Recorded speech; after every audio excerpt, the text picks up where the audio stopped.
But enough of this palaver. Let's get the show on the road. Let's do it. Let's do it. Good morning. Good morning. Good morning. Well, I got a greeting that I'd never gotten before From the guy. I got good morning, Yeah. good morning. Yeah. Here, let me read from the transcript. Good morning, good Friday morning. And then I got, you have a good weekend, which I've never gotten before. Get the papers. Get the papers. He is just a two-time motherfucker. Yeah, OCD. Yeah, Waffle, he must be at home. Oh, God. Lift your clit hood. What's for dinner? Good morning. What is it, Good Friday?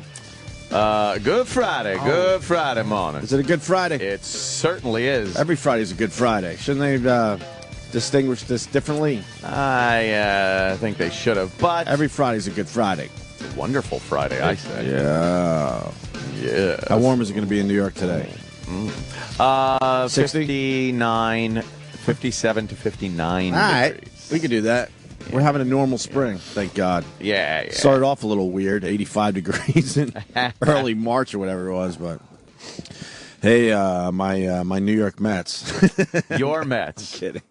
Stupid Mets. Now the Mets are just lying to everybody.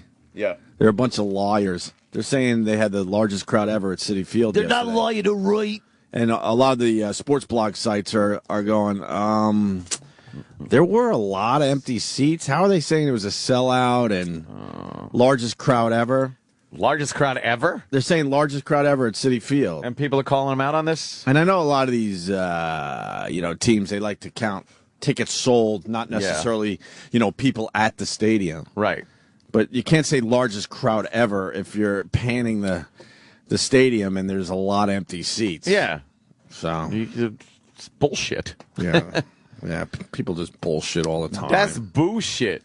But Bobo was there, so that's Yeah, I was right. He was actually, I saw a photograph of the Bobo. And he was at the game, and he's taking a picture with somebody that stated that Bobo goes around Citi Field asking people if they listen to Opie and Anthony. That's so embarrassing. And if they say yes, I gather his next step is, will I Bobo right? All right. All right. Jesus, you got me snorting already. He's hilarious. Well, I'm Bobo right. I'm on the show right, but I got to get back on it right. I love the Bobo. I was going to talk about something else, but they got video of the 80-year-old fucking landing that plane. You've heard this story, right? Oh, right. 80-year-old pilot drops dead while he's flying. His wife's sitting next to him, and guess what? Wife lands the plane and has no experience flying. What's her name? Helen? Well, I think her name was Helen. I'm trying to land the aircraft. Dumb old broad. but they were able to, give her a quick lesson, and she landed the damn thing She with did her dead nose husband right next to her. She did nose it in, I think. Well, I mean, Didn't she? All right, but she's alive. She walked away. Right. Are they going to show it, or are they going to cut right before it fucking lands? Aviation. And she kept her cool. Collins suffered only minor injuries. Wow. All right, coming up as we Why wait for the didn't March they jobs show? numbers. They showed the fucking plane flying overhead. Yeah. They showed it lining up on the runway Yeah. and coming down, kind of Yeah. hot. It was coming fast. Yeah. And then they cut away and Yeah. go, well, she landed the plane. Show it, fucko! Wait, is that really the plane footage, or is that You somebody think else? that was like that looked like the footage. Yeah. Holy fuck! We might have it right here. 80-year-old lands plane after husband passes out. Not passes out, dies. Why are they saying passes out? Shit. Oh my God. They put a plane in the air, so they're kind of like following her and stuff, Yeah, and they- talking to her and all that shit. Yeah. This thing's. Here we go. All right. Milwaukee. Sturgeon Bay woman is recovering tonight, a day after her husband had a heart attack in the cockpit of their airplane just a few miles. Give me a heart attack or 12 something. News' Colleen Henry reports new at 6. Another Sturgeon Bay couple helped her land the plane safely. As the plane circled What above happened? Sturgeon Bay, emergency dispatchers were sending out a wide call for help. County Law Enforcement, this is Cindy. There's a little bit of situation up at the airport there right now. A lady up in her airplane. Her husband was the pilot, and she thinks she's having a heart attack right now in the air.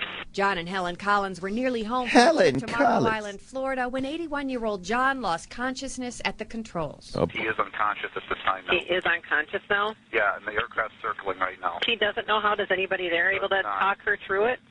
Once the initial call, she said she is not a pilot. It's her and her husband only. Oh, my She does not know anything about flying whatsoever. As the Whatsoever. Collins family gathered at the airport below, another husband and wife team arrived to help bring the plane down. It was a very surreal situation. Was it? Everybody was calm. Kathy Buxanovic is an FAA inspector and flight instructor. She coached Helen Collins by radio from the ground. I got the feeling that John was slumped. They suck. They totally They actually had audio of the woman and Would she be everything. able to manipulate the controls with him slumped over it. Buxanovic's husband, Rob, is a former Midwest Express pilot and an instructor. He was Braggart. also a friend of John Collins. A very excited aviator. Who cares about this part of it? A prominent Sturgeon Bay business. No radio, no video of the plane. God. Useless. Useless. Parts for heating, air conditioning, Who picked this clip? plumbing industries. No one there wanted to talk Sam. on camera, but Rob Buxanovic says the Collins flew for work and for fun. Buxanovic flew the couple's second plane to guide She Helen dented that Collins fucking thing in. up. What happened? She collapsed the nose gear. Typical broad. Ah, really? So the minute that the EMT extracted her or egressed her from the aircraft. Egressed her. Worst news clip ever. Horrible, boring, Holy shit. an exciting story, most boring news clip I've ever seen. Rescue workers took both No. Collins to Oh, the this is a hospital, completely where they different pronounced story. John dead and treated Helen for minor Yeah, he's dead, right? injuries. Okay. In Sturgeon Bay, Colleen Henry, WISN. They actually have audio of her like going, all right. I don't know. Okay. I'll do what you say. Yes, I'm trying to land the aircraft. Ask me about my grandson. Old people and their grandkids, shut up. Dead husband They're proud of their grandchildren. Of course they are. My grandma used to walk around with a sweatshirt with every name of her grandkid on it. When I land, I'll give you some more of these originals.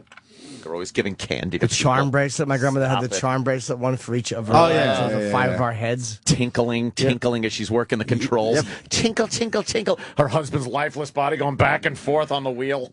Well, do you think she had to push the body over to get to the controls? No, they said on the news report there that he was slumped over the controls. controls, right. And she had to literally kind of move him. He was moving. That's what I front mean. and Push him backwards. over. Yeah. How do you think you move a dead body? You just push him over. No, she didn't push him. What'd you do? She just left him on the controls, and when she was moving the stick, he would go forward and backwards because he was leaning on the fucking. So did she sit on his dead lap or No, behind you him? could fly from the co-pilot seat. But she doesn't know that. Well, there's a wheel in front of you. I guess she assumed that's what works it. Yeah. Oh, I got you. I got you. It's like, hey, what's this thing in front of me? But don't you have to push a button so then you could take control? Nah, you could just Oh, really? I control it didn't from know there. that. Yeah. Is this a better one where she's talking? I don't know. All right. Oh, we got to That go was through a heart commercial. attack. That sucks. Oh, Heart attack up in and the dying. air. It's probably her yapping that did it. Shut up, Helen. The last thing you ever heard was, that cloud looks like a labradoodle. Shit. But I mean, if you're 80, odds are something could happen while you're flying. Yeah, perhaps, So that's got to be some scary flying for everyone else. spend as little time in the air as possible. Right. All right. I wonder how often that happens when people are alone in the plane, and they probably wouldn't know because they get so fucked up in the crash. But yeah, that'd be fucked up, you know. Yeah, of course. It's just an unguided missile. Yeah. I got to admit, I think finally that we fucking just live in a different world than everyone else. Yeah, I just don't get it. And I'm talking about we're part of the media, I guess, but no one thinks like us. So I think we're fucked up. Yeah.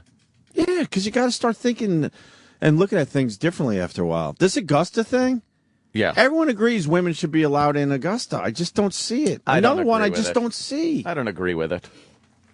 Not at all. I think guys should have, Guys should have places they could go and just be guys. not be, That's all that's about. not be hassled. Right. Because that's what happens. I'm for equal rights for women and all that shit and Sure, the glass ceiling crap and let's not pinch their heinies anymore. Pinch their But heinies. this shit, I don't get it. Like, if women are so powerful, why don't they go, you know what, Augusta, fuck you. We don't need you. We're going to start our own tradition. Yeah, we'll start our own golf club thing. You know? Yeah. Because like you said yesterday, it's not just allowing women into a man's, like, clubhouse. Yeah. And then let them just be men like we're men. Then everything changes after that. Right. It all of a sudden becomes a place now that guys can't do what they were doing previously.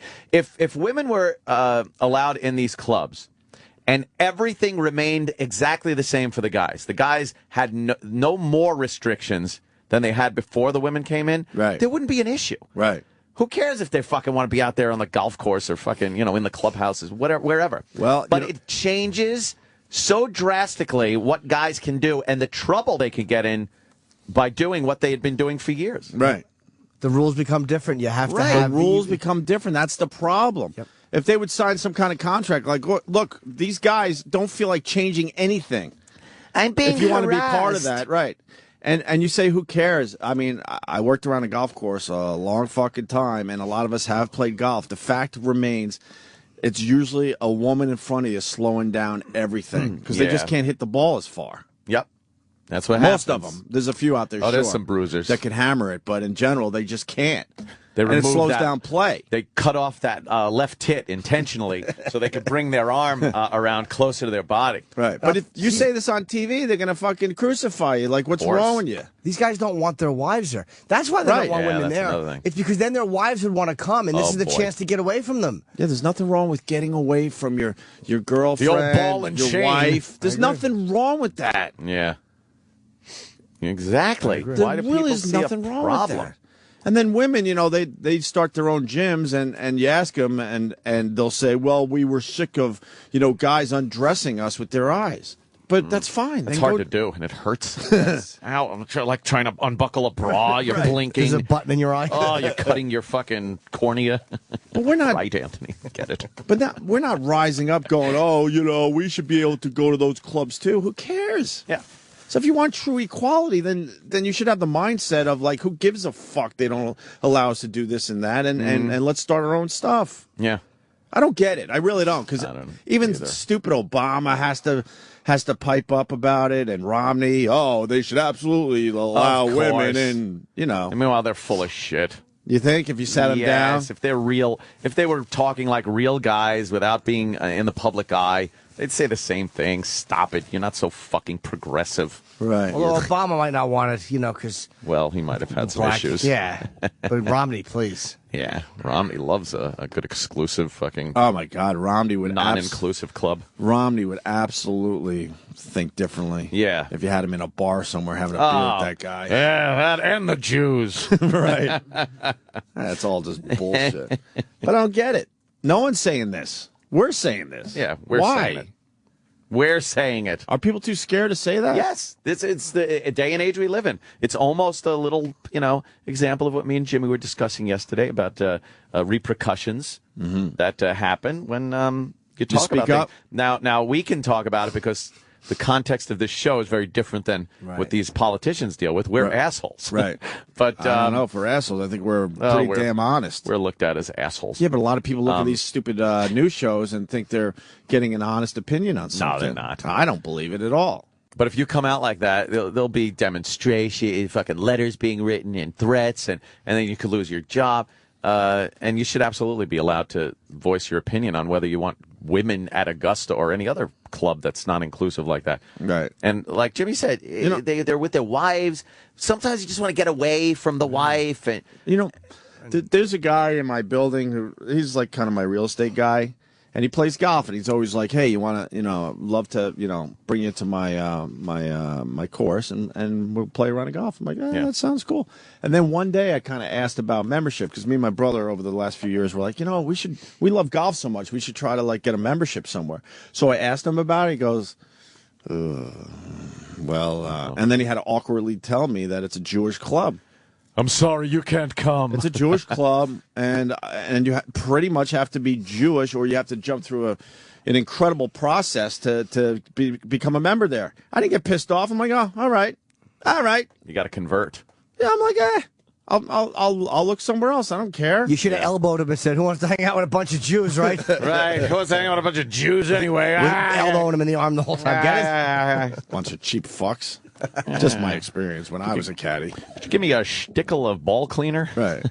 So that shit's still happening, but we're not fucking rising up and getting all pissed off as guys. I don't care. It's a Jewish club and I'm not allowed. Right. Who cares? I'll find another place. Find another one. Exactly. That's just it. Enough of these people already. I mean, it sounds like, the members of Augusta are a bunch of assholes, by the way. Yeah. Let's put that on the table as well. And they wouldn't look at us at all. Women at Bushwood? We would absolutely not be members of Augusta. But with that who said, is members of Augusta? Like who is Woody Johnson? Like, what does that guy do? I don't know. What was he? Woody Johnson. Isn't that the guy who runs Augusta? Dick fucking references there in that name. I know. Jesus. But what did he do before that? Dick Woody Johnson. Right. Like to be Woody Turgid Johnson. Dick Woody Johnson's a member. Right. Wait a minute, what? You're not a fan of the dick names? Nah. You come across one every once in a while in your life, and it just makes you giggle. It doesn't matter how old you are. Yeah. It's like you go through life with that name. What? I know. Beat up in school. Is that him, Sam? What is it? Dick Trickle? Woody. Dick Trickle was another one. Yeah, Dick Trickle, the race car driver. It's like, how do you go through life with the name Dick Trickle? Especially when you were a kid and they announced your last name first. Trickle Dick. Right. Trickle Dick. Richard. It's Richard. Yes, Right. please. Trickle. Fucking, your name is symptoms for chlamydia. Yeah, Dick Trickle fucking owns it, though, man. He goes through life as Dick Trickle. Yeah. I don't know. I guess we're just dopes. Yes, we are. But every once in a while, this issue comes up at Augusta that they should allow women in to be members. I guess I've been told through the Twitter that you're allowed to play as a woman, I guess. Yeah. I think they let women on the actual course. Mm. Not a lot, though, I'm sure. I'm sure it's like, Yeah, I'm sure they can ration that out. We used to have Ladies' Day at the Huntington Crescent Club. Tuesday was Ladies' Day. That must be great. Where they got privileges. Whee! And guys basically weren't allowed to play until, later in the day. That's a peach, hon. Yeah, so. Let's go to this guy real fast. It's Mark in Michigan. Mark. Good morning, boys. Hey, Mark. I don't remember why. I think there were some protesters out front, but one year at the Masters, basically Augusta just told the sponsorships to go blow, and they didn't have sponsorship 1 year because there was so much controversy around it, so they just went sponsorless for 1 year. Yeah, they don't care. They don't care about have the money there, man. Yeah. All right. But I respect that. Hey, if they're willing to do that, yeah, and it is their club, yeah. But the PGA could just play without Augusta if they technically wanted to, right? They could just go, we're not doing a tournament here anymore. Right. But would Augusta care? They might care about that. Look, I don't know enough about golf. I would say the majority of... Here we go. Here we go. Here we go. Here we go. The majority Put your of problems in the workplace are caused by women. Whoa. Whoa. Guys did not invent human resources. Holy shit. We didn't need human resources. Whoa. Whoa. That is a fact. I don't even talk to women at SiriusXM because I don't want to fucking go to the human resources. Oh, man. office. That's where I'm at in my life. I go, I just say hi, I nod, and I move past. Hey, I agree with you there, Joel Steinberg. Whoa.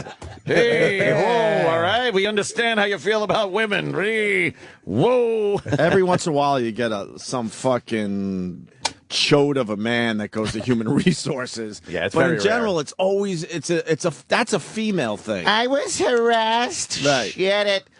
If it was up to me, I'd bring us all back to the Mad Men days. Absolutely. You're going to say 1500s. Yeah, some modern thinking. That Mad Men looks like a lot of fun. Those days, looks they're like a- smoking. They're just fucking the secretaries. They're pinching A's. All the bosses had alcohol in their offices. They just got, sit down, have a drink. We're working. Why not? Remember all the sitcoms? They always had a drink in the office. drink. with the boss. As Make they it a discussed double. the problem. Yeah. Larry Tate would come over all pissed off that some fucking campaign was falling through. Sam, make me a double. And a lot of the women that listen to our show, I don't think they're the problems, but, we all have a fucking story from our jobs. Yeah. We all have one. Yep. You know, I mean, we've watched it over the years. We watched it completely change where now you can't hang anything in your cubicle, all that shit. Yeah. Guys didn't start that. Nope.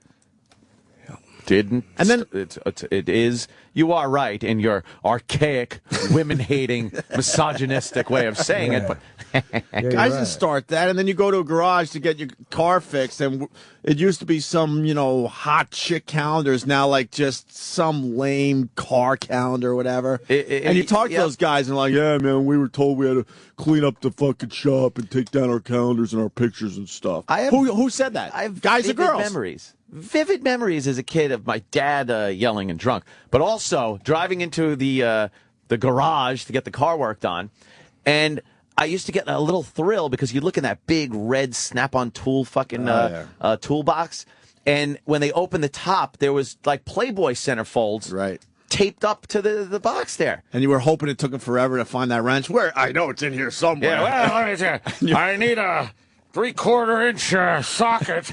I'm like, as a little kid, you're just breathing heavy. You just looking at big fucking tits. Why didn't you ask him to close the lid? Oh, that's upsetting. Close that. I'm very offended. And the phones are lit because everyone has a story. I'm telling you, we don't even have to do the phones this time around. Yeah. I never heard of human resources in all my years of working. That's not a guy thing. It's terrible. No. That was not a guy thing. No. No. Were guys so out of control? Because I don't know. Because I've never had a real job in my life. Were guys so out of control in the workplace that they just had to do this? How do you think it started? It started by women saying, look, we don't have equal rights in the workplace. Right. There's a glass ceiling. We want to be equals. And they came in and saw what, this boys club thing was about. It upset them because they have fucking rarely ever have a sense of humor, and started making problems. Right. As I think also as a kind of a backlash, like, oh, you had the power for so long, now watch what I do. Right. Watch how the power I have to fucking take away all your fun times here in the office. And then it just mutated into you can't put a fucking American flag on your cubicle. Right. And all that shit happened. Well, because now you got the human resource department, and they're not going to stop there because their whole job is to think of other shit. It's got to be other shit. Now you're going to offend their whole job is to people think from of other other countries. shit. You're going to offend people. You know what? No more pictures of, here's the memo. No more pictures of your children allowed in the cubicle, because there probably are women that are barren and their wombs are dumpsters and they can't have kids, and that would upset them. So, and you think I'm kidding about that? Right. There are actually policies in certain workplaces where no pictures of children because it will upset women that can't have children. Yeah, that's really What the fuck? Really? How is a pedophile supposed to work if you can't have pictures of kids up in your cubicle? How fucking? But how ridiculous is that? You have to. I'm sorry that you're barren. That's sad, but yeah. I put pictures of 2 rotten eggs and say, then deal with this. Jesus. Deal with this. Or just an empty warehouse. An oven with cobwebs in it. Oh, my God. Not a bun to be found. No.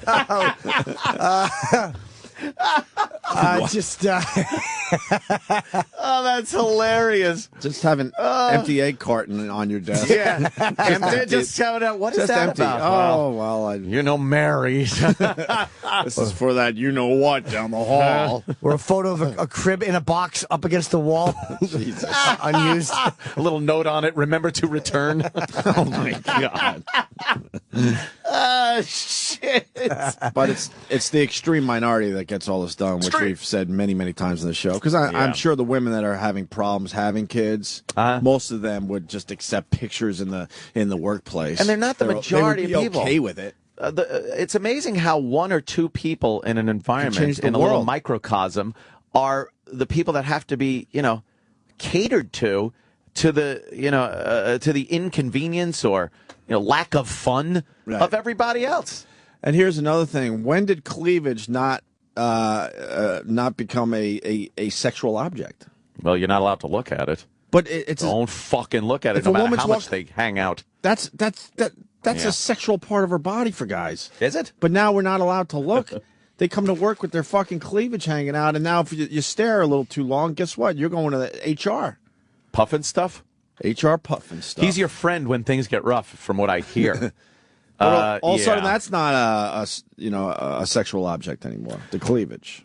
Yeah. You got to sneak the peek. In the old days, it was like, here comes my secretary. Oh my Mary, God. Mary, wow, who are you looking good today? You could tell a woman that. Mm-hmm. Little whistle down the hallway, and she'd turn around and shake her finger at you with a little smile, the pen in her mouth. Oh, she'd bend over a little bit and stick her ass out. And, all right, maybe I'm getting carried away. You know who wrecked it? The guys who started stalking, or the guys fucking ultimately just pushed but it was a small amount of psychotic guys that wouldn't stop. The guy that would approach the secretary every day, why won't you just go out with me? Why won't you? And she has to go home to her husband. I think he wants to bite me. Why won't you just go out with me? Why won't you just go out with me? Agreed, but then but then it just keeps getting pushed forward, and and again, that's the minority. More and more it gets taken away, and I feel bad for the bosses and the CEOs that have to now just hire ugly secretaries. Yeah. They just used to hire bombshells to be around their job. There are certain jobs that only had very attractive women working there. Stewardess, right? Your flight attendants, right. Stewardesses when they were called that. We talk about it a lot, how the airlines sold the fact that they had sexy stewardess. Yeah. Now, women decided, I don't like this age discrimination, so now you got fucking old Betsy giving you your goddamn drinks. You know what, Ant? I can't tell you the last time I saw a sexy stew. A sexy stew. Exactly. I just flew a couple times in the last month. They were all just fucking dog ugly. Old women or gay men. Yeah. It's like, come on, man. That used to be an industry where you had bombshells. Where's Heidi Fly Me? And then all of a sudden, she would bend, let me help you with your coffee, tea, or me. Looks like that seatbelt's a little loose. Let me help you with that. Let me help you. You should really buckle your seatbelt, sir. Bends all the way bends over. over. She grabs your fucking seatbelt thing and brushes your cock as she tightens it up. You're looking at the cleavage. The guy across the aisle's looking at her ass. Everyone's happy. Everyone's hanging their head out in the aisle. Right. Fucking drink carts banging off of people's skulls because they're trying to look at the AIDS. Yeah. Now you don't even look up when they come by. No. Yes, I'll do something inconvenient for you. Right. I get it. You got that, E-Rock? Hit that. I'm Maggie. Fly me to New York. You'll love my 2 747s to Kennedy. Fly me. You'll fly Maggie. Fly Maggie. You'll love my 2 747s. She's talking about her giant tits, by the way. Why would you have to say 2 747s in You there? love my 2 747s on my chest here. Right. My jumbo jet tits. Yes. Who wants big plane tits? I know, exactly. Those giant fucking nose cones. Don't we have the beep version of that where we make it sound like she's... right. You have that? Thumbs up, E-Rock? I want to hear that version. I'm Maggie. Me to New York. You'll love my 2 to Kennedy. Fuck me. Fly Maggie. Fuck Maggie. She was accepted, though. Oh, yeah. They had commercials about it. They're like, yeah, we know this business has nothing but bombshells, and we're going to try to tell the world that our airline has the best bombshells. The best bombshells. My voice is changing like I'm a fucking kid again. Oh, Getting time all to excited. change. And secretaries, the same thing. Yeah, around the workplace, it was always... there was the naughty boss that would have the secretary take dictation sitting on his knee. And she would just be like, oh, now. And he'd put his hand on her leg, and she'd just tap it. Now, what are you doing? Mm-hmm. All right. Take a letter. Why don't you get a little closer here? Sit on my knee so we don't have any miscommunication. Okay. She'd come over with a little stenographer pad and... Wow. Take this in shorthand. Work sounds like it used to be great. Oh, it was just a party. It had to be great. There was alcohol. Booze. Loose women walking around. Smoking. Do whatever you want. Smoking, drinking, pinching heinies. Well, Betty, would you like a drink? Oh, but I don't know. I'm still working. That's all right. I'm the boss. They have a few laughs. He pulls his cock out, stirs her drink with it. and it's a can of soda, so it's just uncomfortable for everybody because his dick gets stuck. And then his shredded penis has to be fixed in the emergency room. Gotta explain to his wife what happened. Exactly. It's a joke gone awry, hon. The good old days. We got a couple dick names coming in. What? My wife had a teacher whose name was Harold Richard Wiener. Oh, Harry Dick Wiener. Harry Dick Wiener, that's right. And then we got the Dick Sweat, of course. He's a senator from New Hampshire. I've heard that name before. Oh, right, I've heard that one. Sure.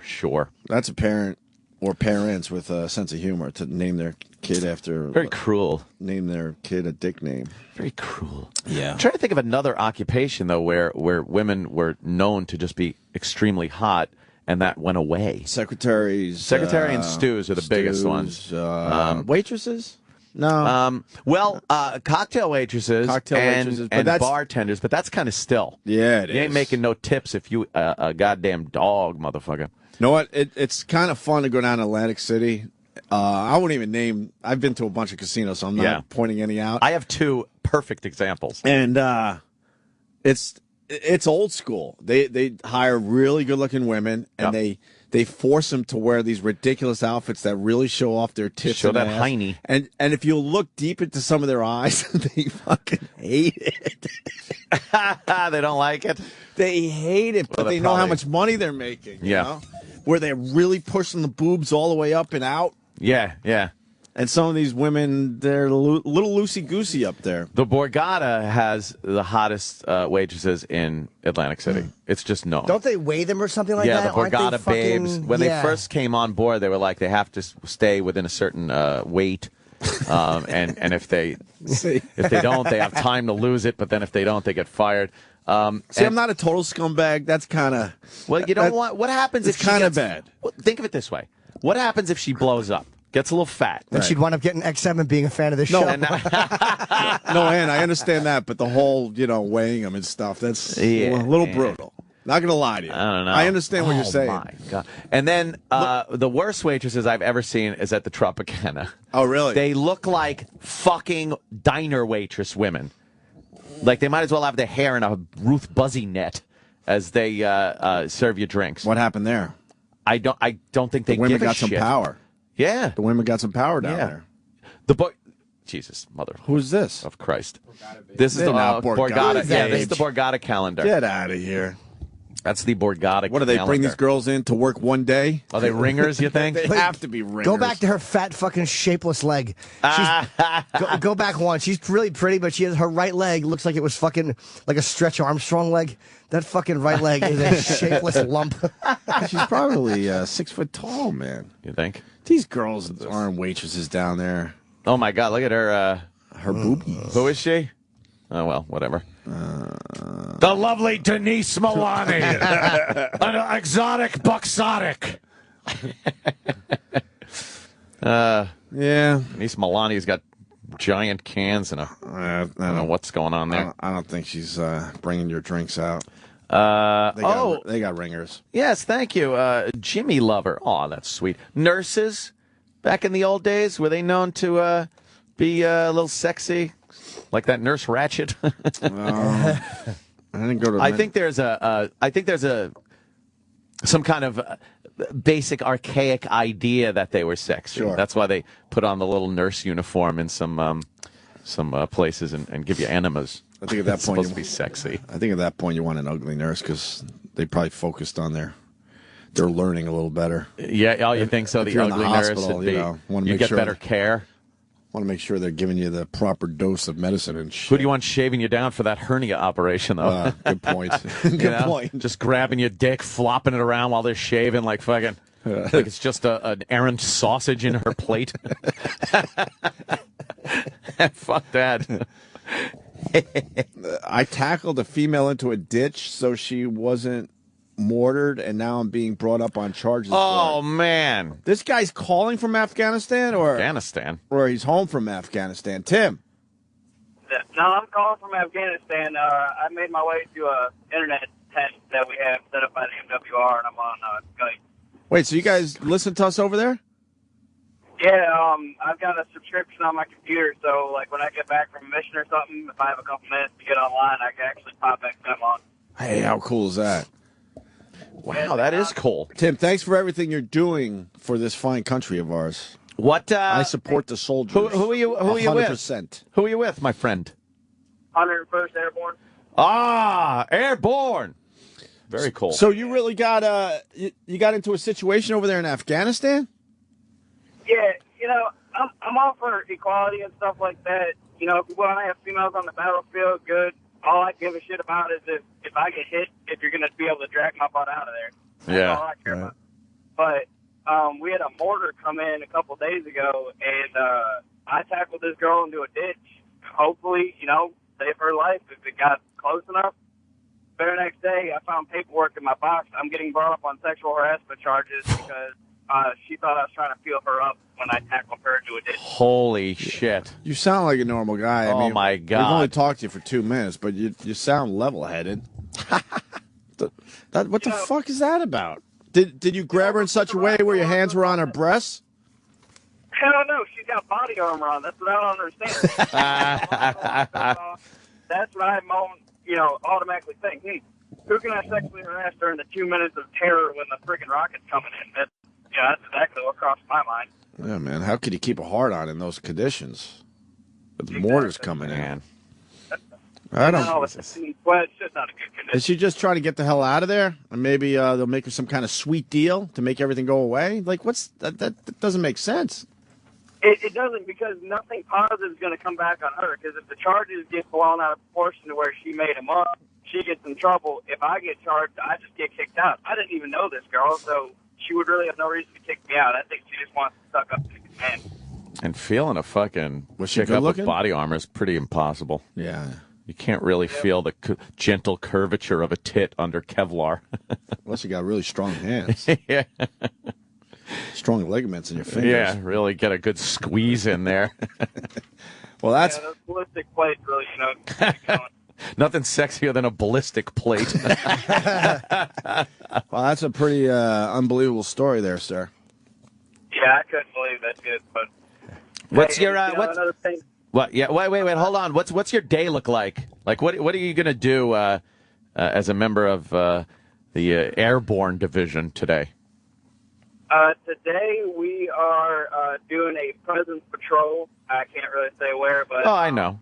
It's just when you go into the town, you talk to the leaders, you figure out what's going on, what do they need, and hearts and minds. Yeah. Yeah. There you go.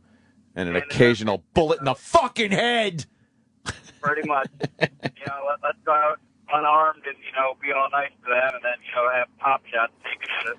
But, oh, man. You go in unarmed? We go in very, very lightly armed. For a presence patrol, the chain of command says we don't want to scare the people. So holy mother of God. What do you have on you? What do you got, your sidearm on you? Yeah, I go in with a 9mm, that's it. What do you got, your SIG? Huh? What do you... Beretta. The Beretta?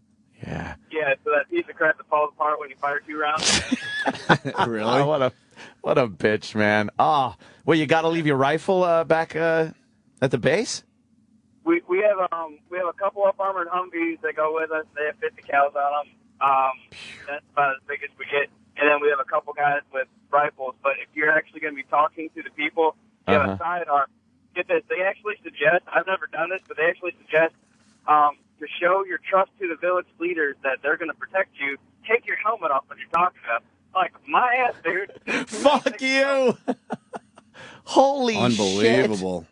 That's insanity. Is it true over there? I heard that they gave Viagra to a lot of the guys in the tribal regions.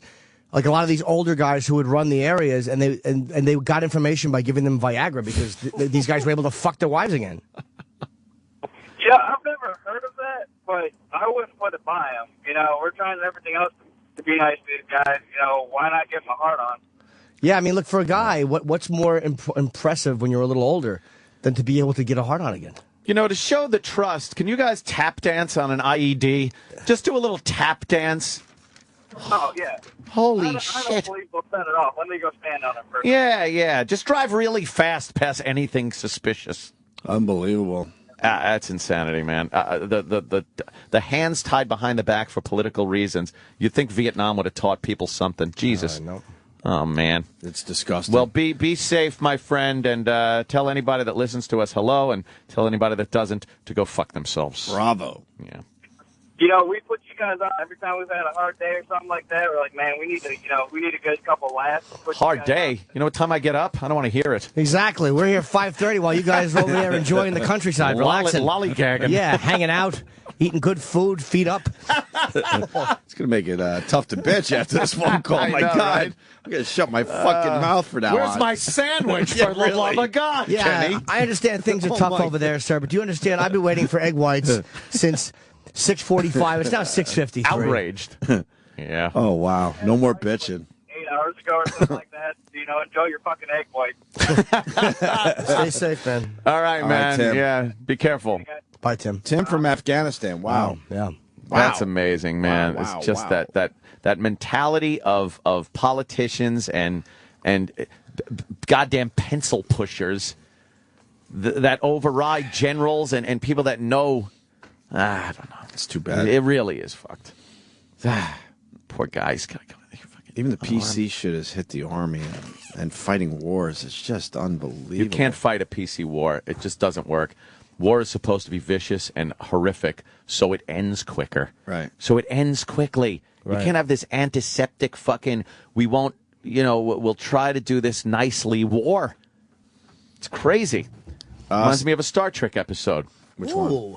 Well, it's one where two planets were warring, right? And they realized after years and years and years of warring that not only people die, but their culture dies. All their possessions and what makes them a society. War is horrible for that. So they worked out an agreement with each other that they would simulate a war so that the buildings and culture doesn't get destroyed.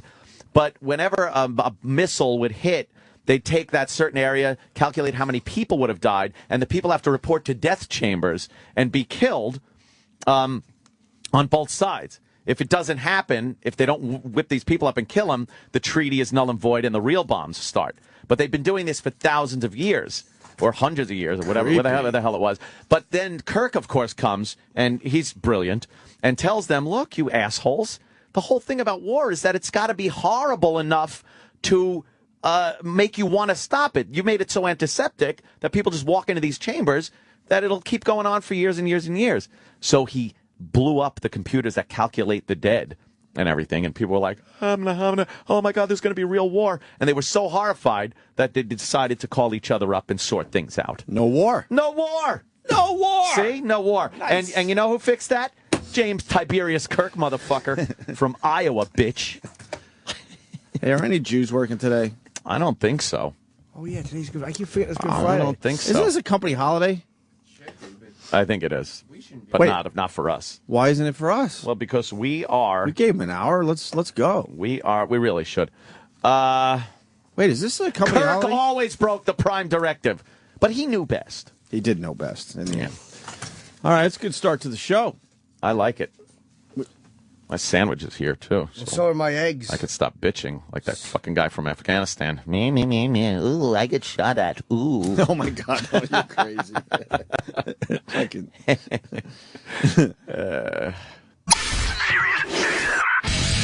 This is the Opie and Anthony Show.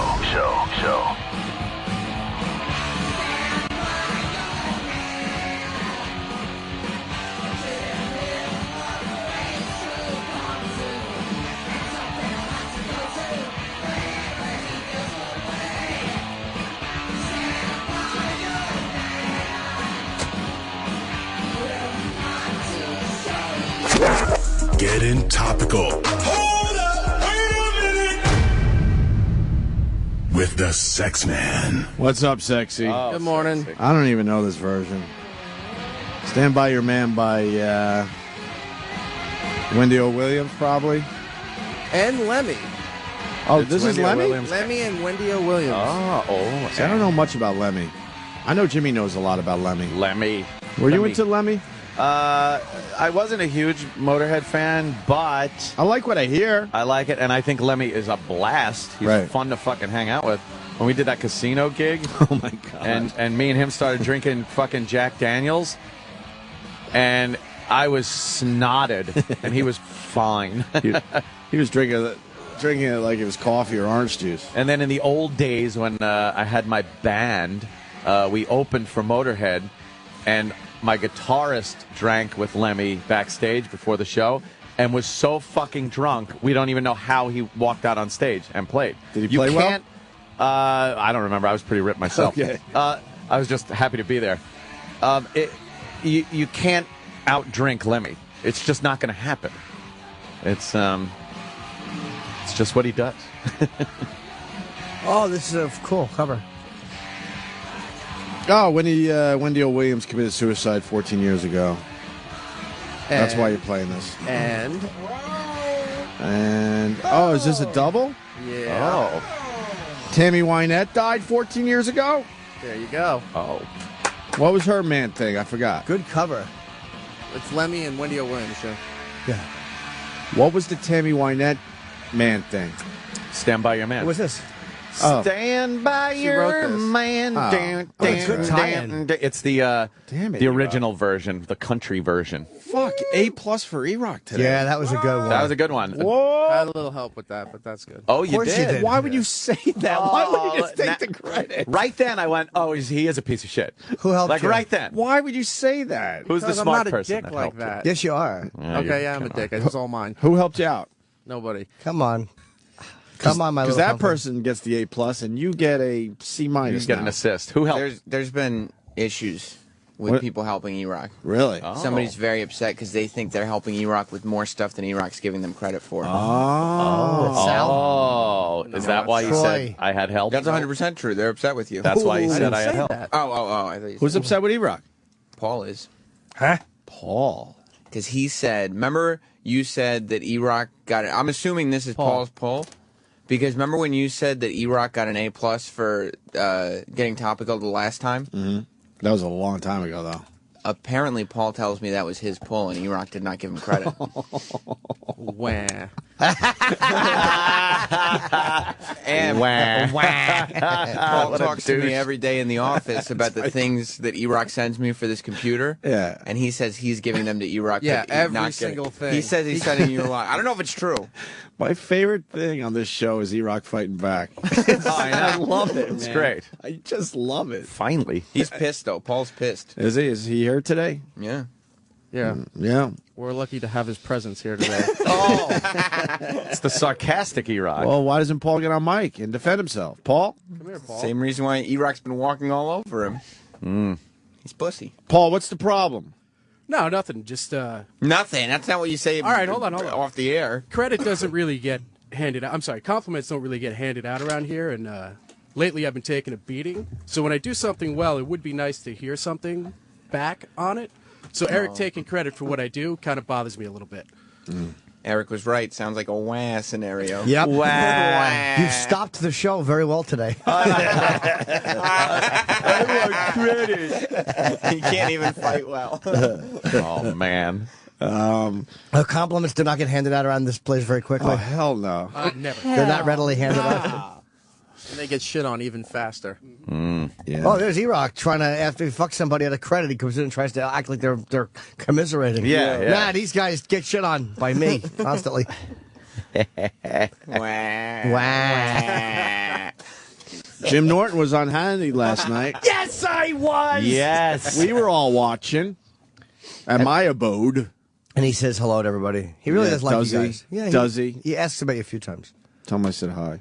Well, I can't. I'm here now, but... Oh, maybe I should have told you that ahead of time. You set the O&A world on fire with a quick Chip/Uncle Paul impression. In two different places. I knew just one quick one wouldn't interfere with what I was doing on the show. And I was hoping that the O&A fans would get it, and they did. I was hanging out on Twitter as you were on Hannity, and man, my fucking feed just exploded. People lost their minds. And it was one word, I think. That's it. Here it is. Let him implement Sharia law. I mean, when Mubarak fell, who do we think was going to take over? The Kiwanis Club or something? I mean, we knew. Or something.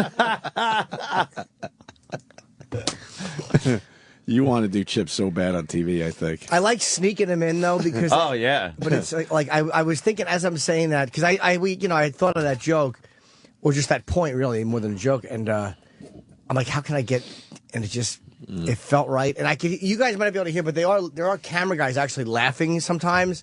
Oh, because they know the gag. No, but they're also used to hearing just such stiff answers that they appreciate any kind of humor. I mean, if it's halfway funny because they're just hearing such political points all the time. Yeah. Was Sean nervous to have you on? No. He gets nervous sometimes. Sean is really nice to me, man. Like, he'll always, when I'm with the other guests, no matter who they are, he'll always ask them, because he always seats me next to him, and he'll always go, you guys know, you ever see Jimmy on Leno? He's really great. My wife and I love him.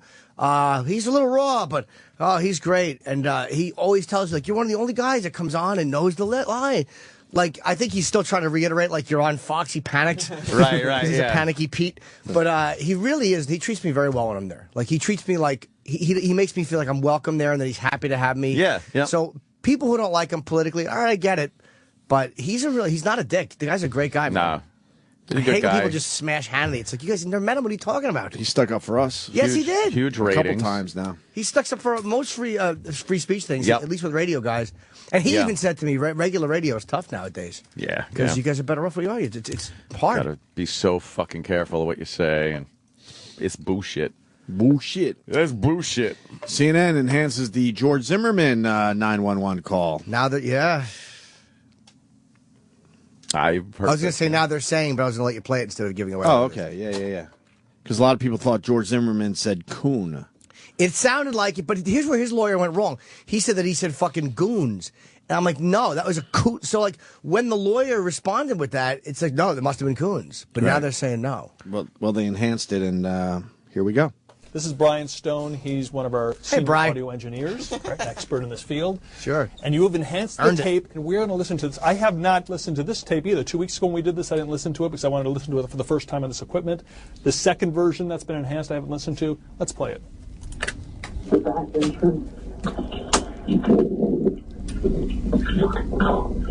you following him?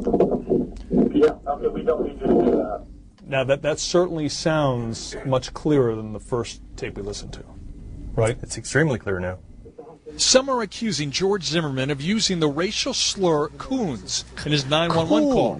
Hey, at least the guy said it. Some are accusing him of using the racial slur coons. As opposed to the animal. People didn't think he was saying the animal. They thought, we got it. Just say coons. We know what raccoons is. At least he said it. Yeah, I agree.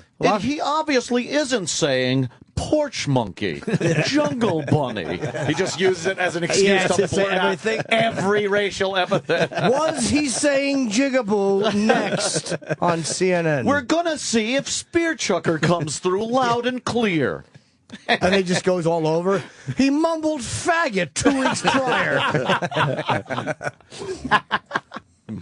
I think this just gave Anthony an excuse. Well, hey, could have. You know, I could check a few more off my I said it on radio checklist.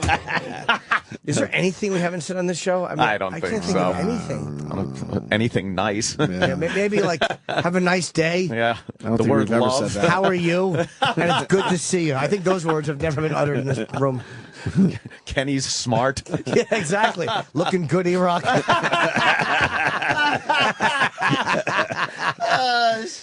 Hey, that was fast, Sam. Anthony and sobriety in the same sentence? Yes. See, because I drink. I understand. Why didn't you have to explain that? I got it. Yes. His 911 call. It was preceded by the F word. Can we play it again? Can you repeat it so we can hear it a few times? Okay.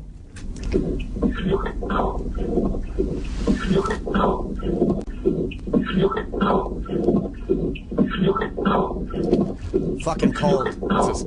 Poltergeist? That's fucking cold. It's fucking cold. Fucking cold. Because they said it was rainy and unseasonably chilly in Florida that night, so it does make sense. So it's like that. And he's on the phone. But Why would he say that on the phone? That never made sense. It's like, for him to go, it's fucking cold. But what a weird time to start talking about the weather. Well, when you're just standing there, it's like to yourself, you'd be like, it's fucking cold. Oh, okay. I didn't get that. I mean, that was just a dumb joke. Oh, the low pressure system moving in from the north. Right, I understand why. It's counterclockwise direction. We'll bring cold northern air into our area. Here's some other things that have never been said in this room. Good point, Steve, and thanks, Gary. Stupid Gary. Dumb baldy. Oh, jeez. Well, I wouldn't say that. Sorry. I thought we were just throwing him into the joke. I just thought it was time to make fun of him again. Well, awkward now. went too far. Yeah. With this new, clearer audio, it's apparent the first word is a curse word. So we'll bleep it out for the rest of the story. Thank you. It's the second word that's important to hear. I don't want to say what it sounds like this time, what a lot of people are saying it sounds like, but let's play it a few times so the viewer can have an idea for themselves and make their own conclusion.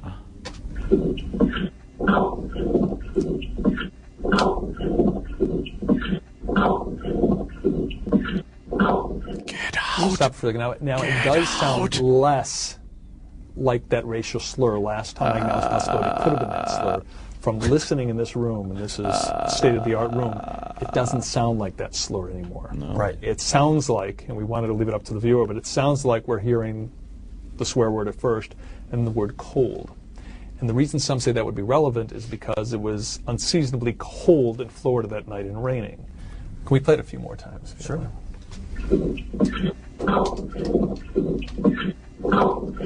That sounds like cold. It absolutely does. Yeah, sure does. And it makes more sense in that moment because he knew he was on a 911 call. And now they also enhanced the other video, and they said it does look like there's an injury on the back of his head.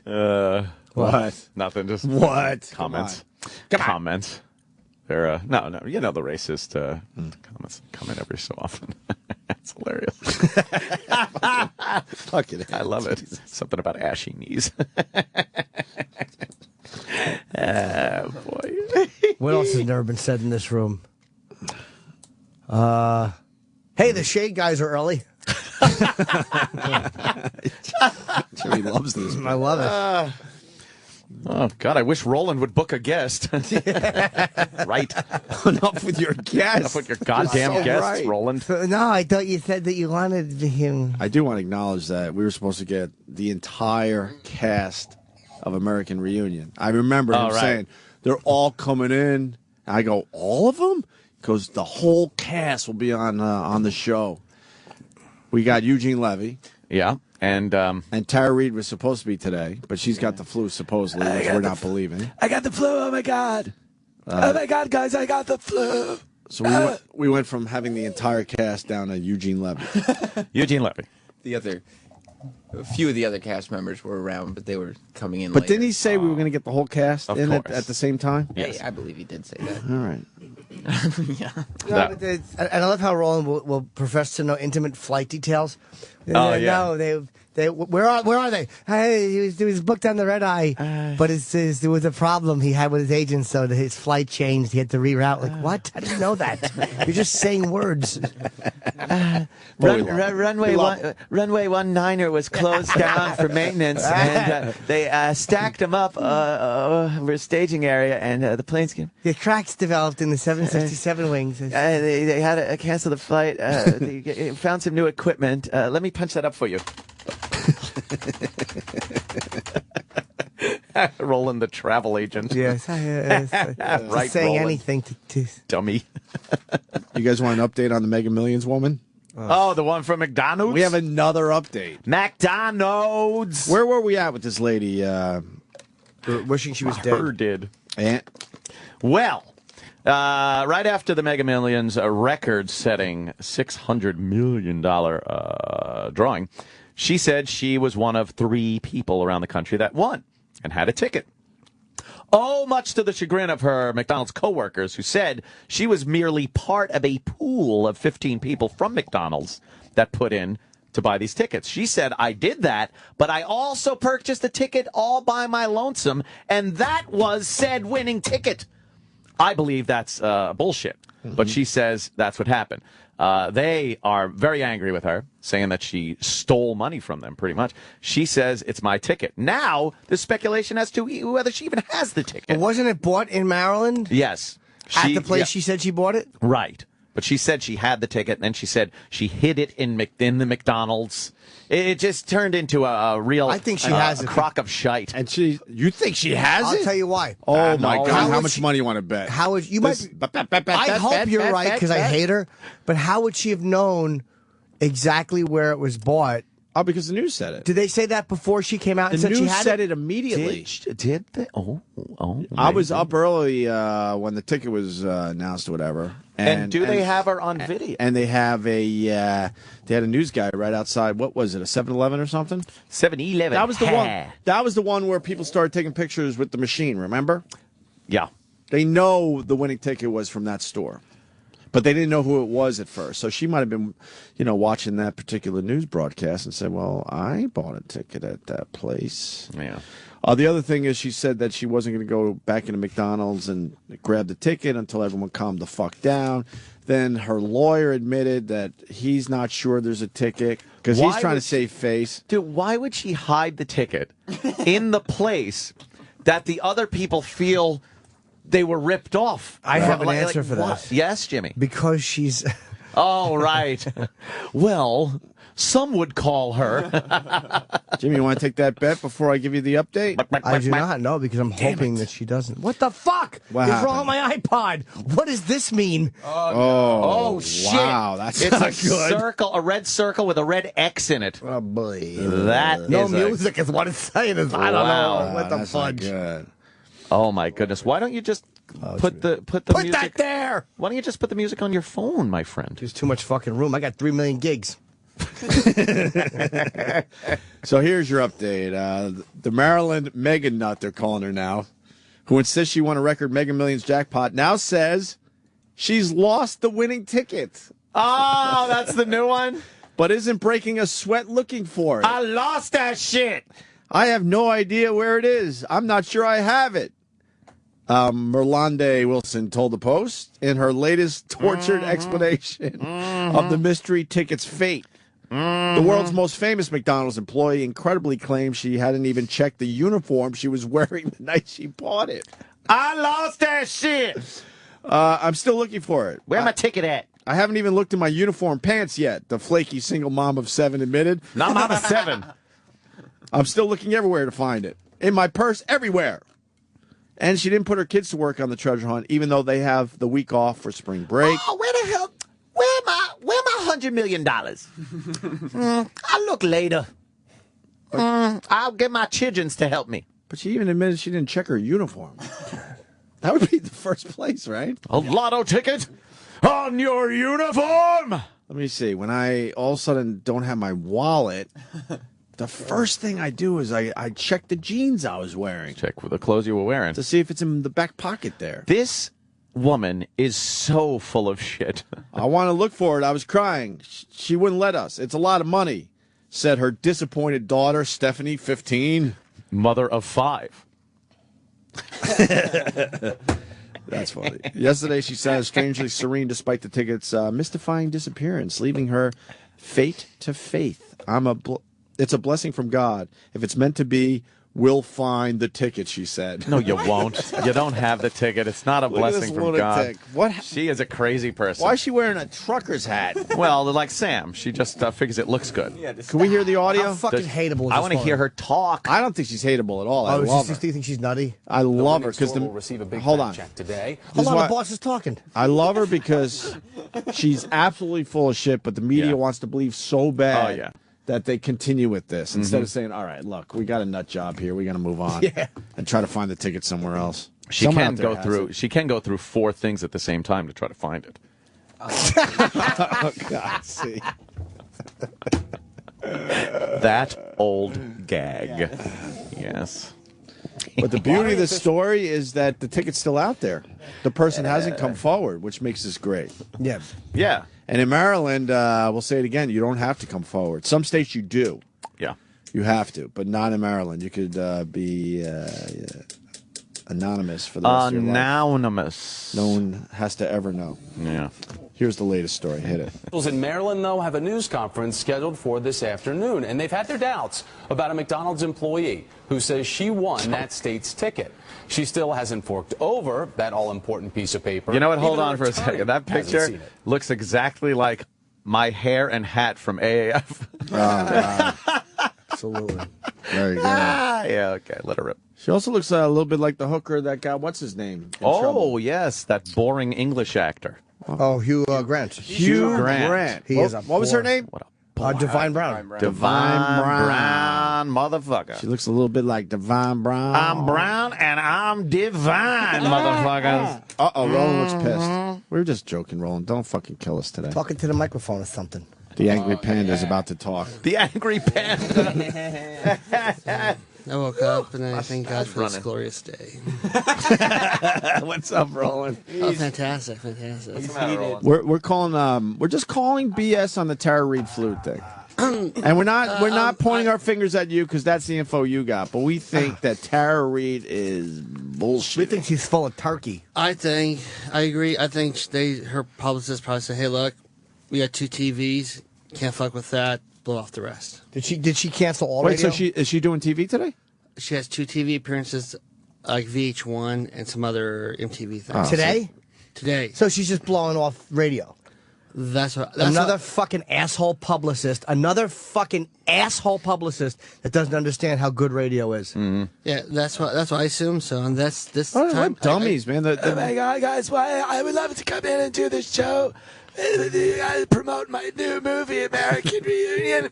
But I think I got the flu. When Donald Sutherland got the flu, right away, halfway through, they go, "We're rescheduling. Don't worry. It's between Monday and Friday." Yeah, it's different. So that was a quick, we're gonna. Do you get frustrated, Roland? If there was animals, I would have fucking killed one. Oh shit! Yeah, because I would like to kick bums. And he's coming off his Bruce high. Yeah, so he's I know. like on a big downer. So did you ask Yeah, why the is she sugar still high doing with the TV? Springsteen and now he's crashed. They said it's not guaranteed and not this, and I said, I know. I got to take a shit. You know it was, and I just hung The up. movie needs help. It's getting really bad reviews. I know you liked it, Roland, and that's fine, and I'm sure some people will enjoy it. But to get people a mass audience, it's not getting good reviews. Oh my God, it's the best movie I've ever made. It's wonderful.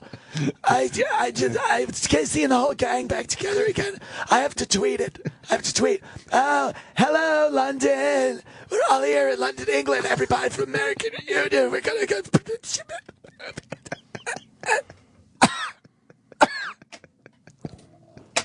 Fucking just eat the Marlboros.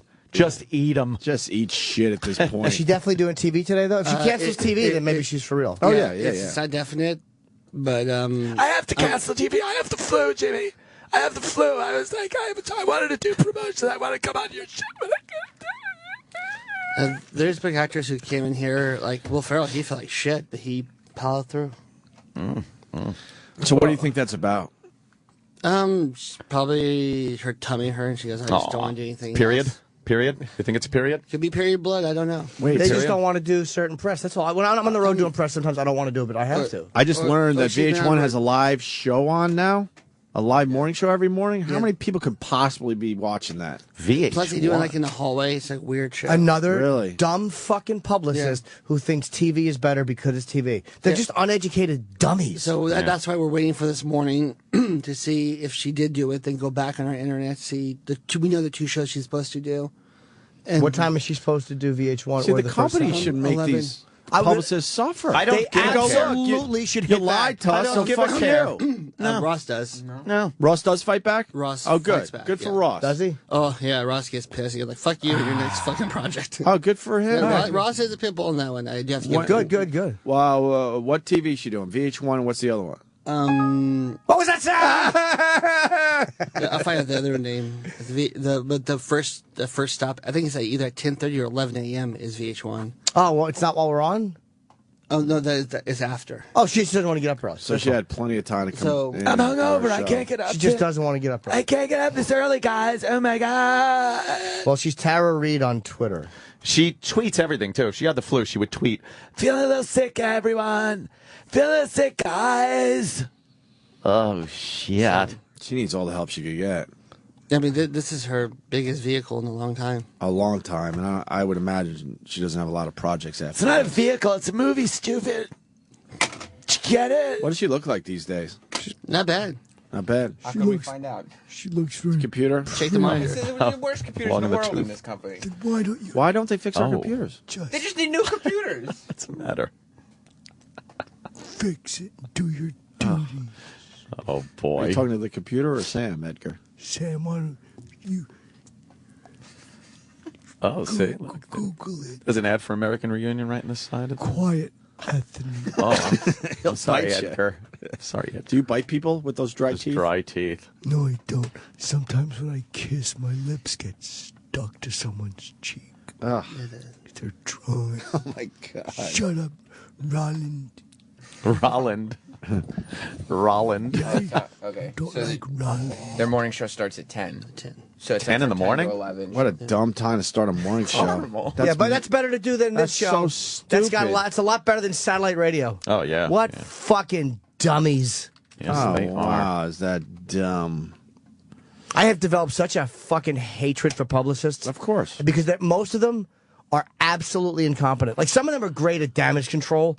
Like, when when you're working with fucking some of these celebrities, like Alec Baldwin, who's always got a fucking problem happening, and a publicist has to do that type of fucking putting out fires, that's where they're valuable. Yikes.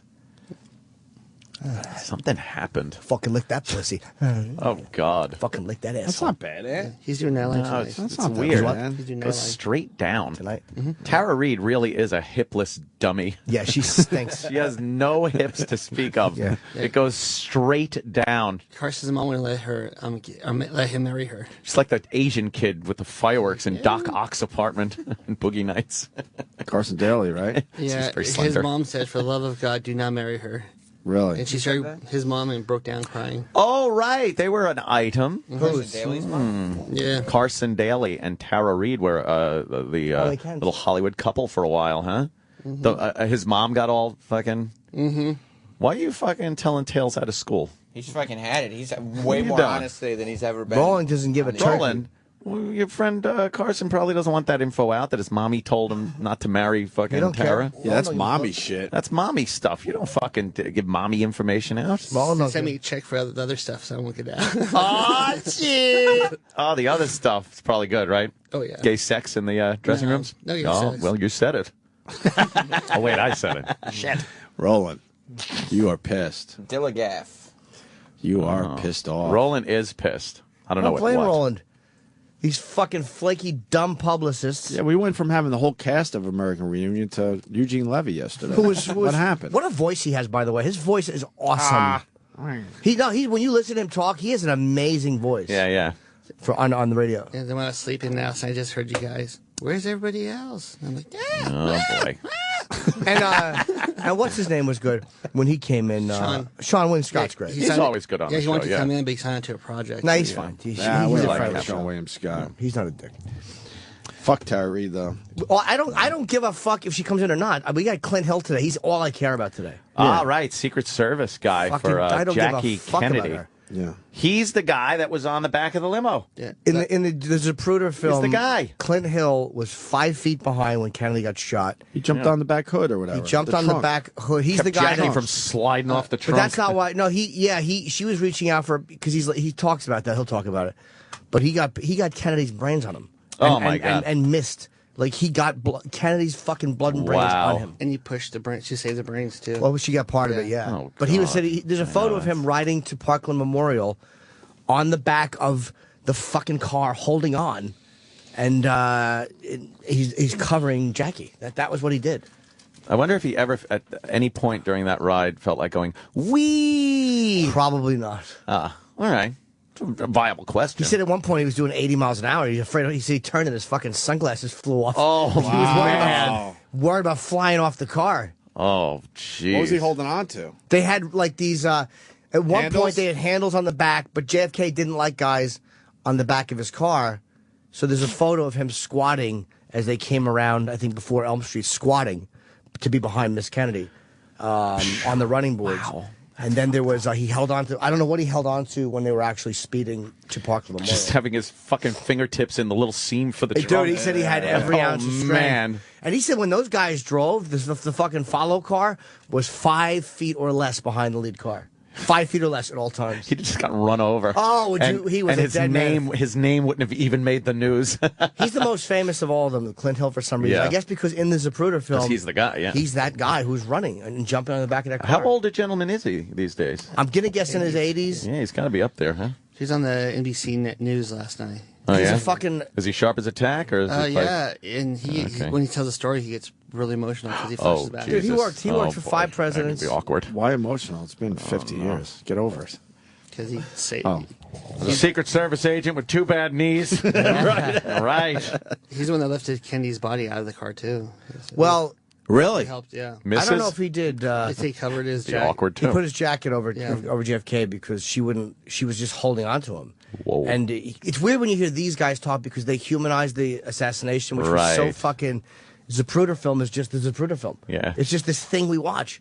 Yeah, But it's yeah. like he makes it like he talks about what she said in the car and how she wouldn't let go.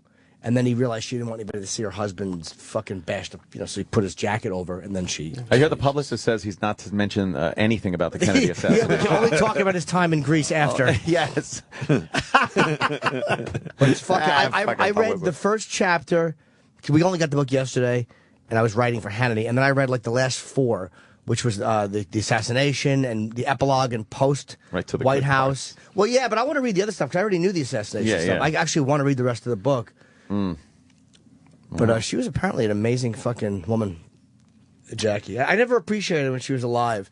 She just reminded me of like a rich. She had grace. Yeah, but I wish I would She have had been grace. smarter before she died and kind of appreciate who she was. A lot of people said that he was in love with her. It He seems says- like he was. He says not, but a lot of people take that from the book. He was married with kids, but there are moments where you're like, it does seem like he was. And how could you not be? Yeah. You have to be enthralled with her on some level because she was one of those people that when she was in the room with JFK, she fucking almost was outshone him. She outshone fucking John Kennedy. Yeah. When he would go abroad, everyone used to chant Jackie's name. Yeah, they she was loved the one. seeing her. Yeah. He introduced himself in Europe or something as, "Hi, I'm the man who accompanied Right. Mrs. Kennedy." Yeah. Ich bin eine cuckold. And all she wanted to do was talk about Martin Luther King and fucking. Oh, God. Okay. All right, yeah. When's Clint coming in? 9 o'clock? 9 o'clock. Nice. So fuck dumb Tower Reader. So Roland, relax. Dumb It's all publicist. good. Oh, stupid Kim Kardashian. She's on one of the morning shows. Today exclusive, the writer. Today. Apparently she's co-hosting today. Yeah. She's Oh, doing she the Sarah is. Palin gig. It's going to be captivating. She's co-hosting the Today Show. She's doing the Sarah Palin gig. She's what's up. She's got that fake relationship with Kanye West. You think it's publicity? No. Complete publicity That's stunt. love. Y'all are wrong. Complete publicity stunt. Kanye said She's good at publicity stunts. I'll give her that much. Or her people are. Yes, Jimmy. It's so stupid. People on Twitter. Someone Twitter Tara Reid. Got the flu. Need to clear your sinuses. Take a deep breath and sniff Jim Norton's oniony beanbag. Just no reason for that. What's her name on Twitter? Tara Reid? Yes, it's Tara Reid. I'm just saying. Oh. I'm just saying it's Tara Reid on Twitter. I would say, nothing over here. hey, if she's sick, I would say wish her well. I hope she feels better. I hope she feels better. Godspeed. Godspeed. Roland, you're doing a great job. Thank you. I so appreciate it, guys. Oh, guys. Hi. Sorry. I'll do a phoner. Oh yeah, no, we don't want to phone her. No, because she's not even just doing this. She's supposed to be sick today, and then people are like, well, is she going to make DC April 12th through the 14th? And like people are like, I don't know. What's going on down there? I'm confused. Well, I'm doing the Improv that week. Are you? Tickets are she shows up. A couple of the shows are already sold. And April 19th through 21st, I'm in Cincinnati at that fucking Funny Bone. All right, Roland, why don't you go get some coffee? Relax. Everything's I can't. good. I'm on this diet thing. I have to. You look like you lost weight. What? Is that Good why you're boy. so fucking miserable? Good. Yeah, I'm about to kill somebody. That's good, though. You on Weight Watchers points? No, it's a different one. That's what I'm doing. Turns. You lose weight? You look Yeah. like you did. How many pounds? A few, and this one's a 90-day program. And Few. My, Well, maybe you'll get up to many or several. well, my friend, he lost. Mr. Vague. He was bigger than me. He lost like 100 pounds on this program. Oh, good for you. 90 days. So I've started it a week ago. Even at Bruce, backstage with all these fried foods. Whoa. I just grabbed a water. Always comes Did back. you meet to Bruce by again the way. last night? Always comes back. The other one? No, he walked by and just like pet my head, so that was more than enough. You get your fucking picture? No, yeah. Not yet. You're that close to him. Get your fucking picture. But I screamed when I went, ah! When he touched me, then I go, picture. Did you drink last night? Water. Wow. Yeah, that's why you're miserable. Yep. You You like fucking drinking. I love it. Right now, I'd be having Baileys and coffee going, hey, guys, what's up? Right, yeah. She canceled Mazel Tov and leave. Yeah, who cares? Mazel Tov. So no booze, fried food, or sugar, man. Or pasta is my You're favorite. losing your mind. But everything he likes. I'll bet Roland has apnea, though, because you're always tired, and I know how awful it is for me, and you're heavier, so it's like, it will help you probably sleep Rub better. it in, Jimmy. No, but I'm saying it will probably help you breathe better. Don't diagnose. No. No, I'm not mean, dying being a diagnosed. fat fuck. Whatever color the nose is, I wouldn't die it. Jesus. No double F word, please. Yes, I know. I wasn't saying that about you. I was saying Jimmy. No, would I be was very saying insulting if he would say that. I was trying to encourage this heap of shit that he's doing well. Nothing on that. Trying to encourage Roland. It's just so mean. No, it's okay. It was very mean, and we're scared of Roland. Yeah, it's Why? funny I want that Roland to be you healthy. guys always tell Roland he's doing a good job right before you think he's on the verge of a Oh, breakdown. yeah, we're all That's the tell. Like when they think you're about to break down. we're all like, "You're doing secretly a great scared job." of Roland, the angry panda. Yeah, We don't want to be pulled through Angry those bars. panda. Oh, man. And my protein shake Lose is your delicious. jacket. Yeah, my jacket is close to the bars. I don't want him pulling me in the jacket into the You got to cage. spin around. Roland's just playing with your jacket, Oh, my tearing it to God, shreds. no, thank you can you. only watch and poke him with a stick. Hey, can we do the Mega Millions broad? That's where we were. Oh, right. I want to hear Roland, it. thanks, buddy. I hear that bitch. Fuck Tara Reid. Yeah. Love to. I'm reading your lips today. I get it. Right in her Fuck hipless her. body. Hips stopped growing at 12 years old on that body. Where's the bitch's hips? All right, Mega Millions broad. We did the story, but I want to hear the audio of the story because she's a real treat. Got him. I got him good. Big He dunce. pulled it. Hey, Roland. Roland turns around. Exactly. Almost broke his dumb hip. Here we go. All right. Merlando Wilson. Oh, yuck. Merlonda. Terrible name that is. Oh, God. Advertisement. Don't look like Merlando Wilson. Huh? I had to close the window and go back to it. Why? Because Open it up. Let's let some air in here. Hey, we got any word on new computers, or are they going to just let that fall by the wayside like everything else around they here? need new computers Everywhere. But how about you get one of your bigger shows some computers? Start with us. That would be nice. A week since the winning tickets were sold in Maryland, Kansas, and Illinois. Well, not a single winner has officially claimed their big prize. In Illinois, the winning store will receive a big fat check today. Lottery officials in Maryland, though, have a news conference scheduled for this afternoon, and they've had their doubts about a McDonald's employee who says she won that state's ticket. She still hasn't forked over that all-important piece of paper. Even her attorney hasn't seen it. I cannot say with any certainty that this ticket exists, and I would caution anybody until it's presented to the lottery commissioner for processing that it does exist. All right, so let's sort this out. Joining me this morning is Yvonne Wenger of the Baltimore Sun. Yvonne, it's good to have you here. What's going to happen this... Is this too long? Yeah. I like cutting our losses lately. Yeah, let's cut our losses on It's this. kind of long, right? I just want to hear the broad talk. They're just babbling. Why wouldn't they just let her talk? Yeah, exactly. You know what, though? If she did win, she will be an interesting fucking one to watch unfold with the money. She didn't win. But if she did... Huh? It'll take 2 weeks and she'll spend it all. Yeah, that would be kind of fun. Yeah. She'll buy one she'll buy like she'll have like a 300-story hat built. You and your hats. I love Jimmy's hat obsession. I don't know why the hats. His hats. You're talking about a lady that lost a ticket, but she hasn't checked her own pants yet. And you're still hoping that she's the winner, Jimmy? No ticket. There's no fucking way. Either that or she just realizes what's about to happen, so she's casting doubt everywhere. No, she's a lunatic. She hasn't thought those things out. Man, I hope you're right, because I want her to be destitute and die of starvation. I hate her with a vengeance. Oscar De La Hoya next? That story made me so fucking happy. That's why we'll have an Oscar De La Hoya update for everybody next. Oh. Hey, how you doing? This is Andrew Dice Clay. Yeah. Hey, this is Cheech. And this is John. Hey, this is Chelsea Lately. Hey, what's up? This is Chris Rock. Hey, Opie and Anthony. This is Paul Mooney. And you sound like shit.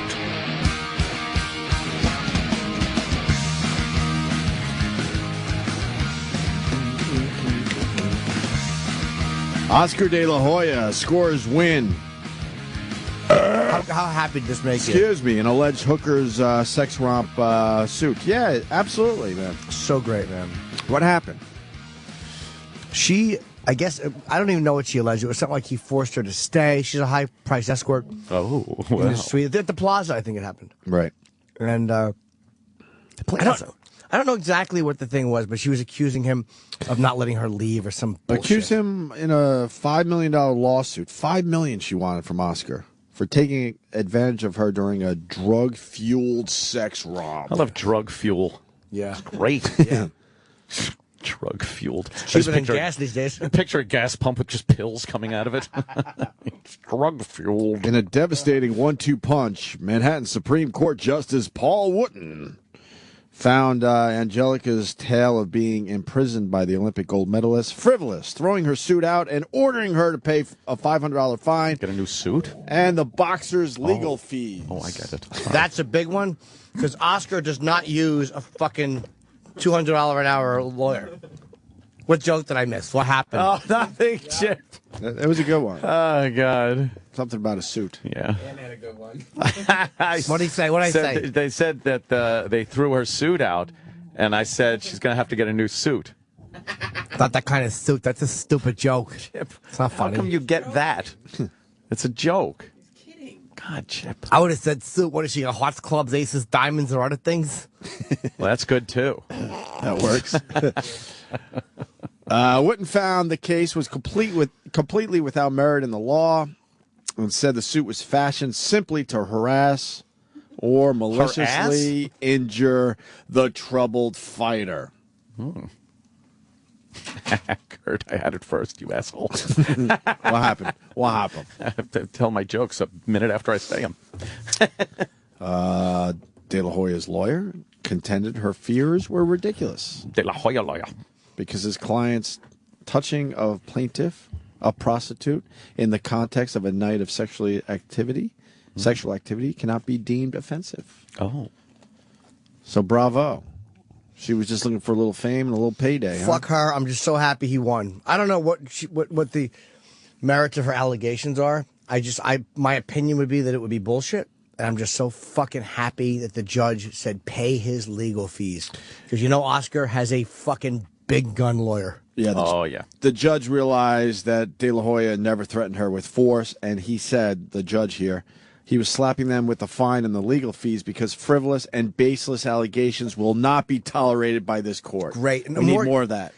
Absolutely we do. More lawyers, more judges should do that, because then people will be a lot less likely to file these garbage fucking bullshit suits. Right. I was just watching Bruce doing something. Bruce Springsteen.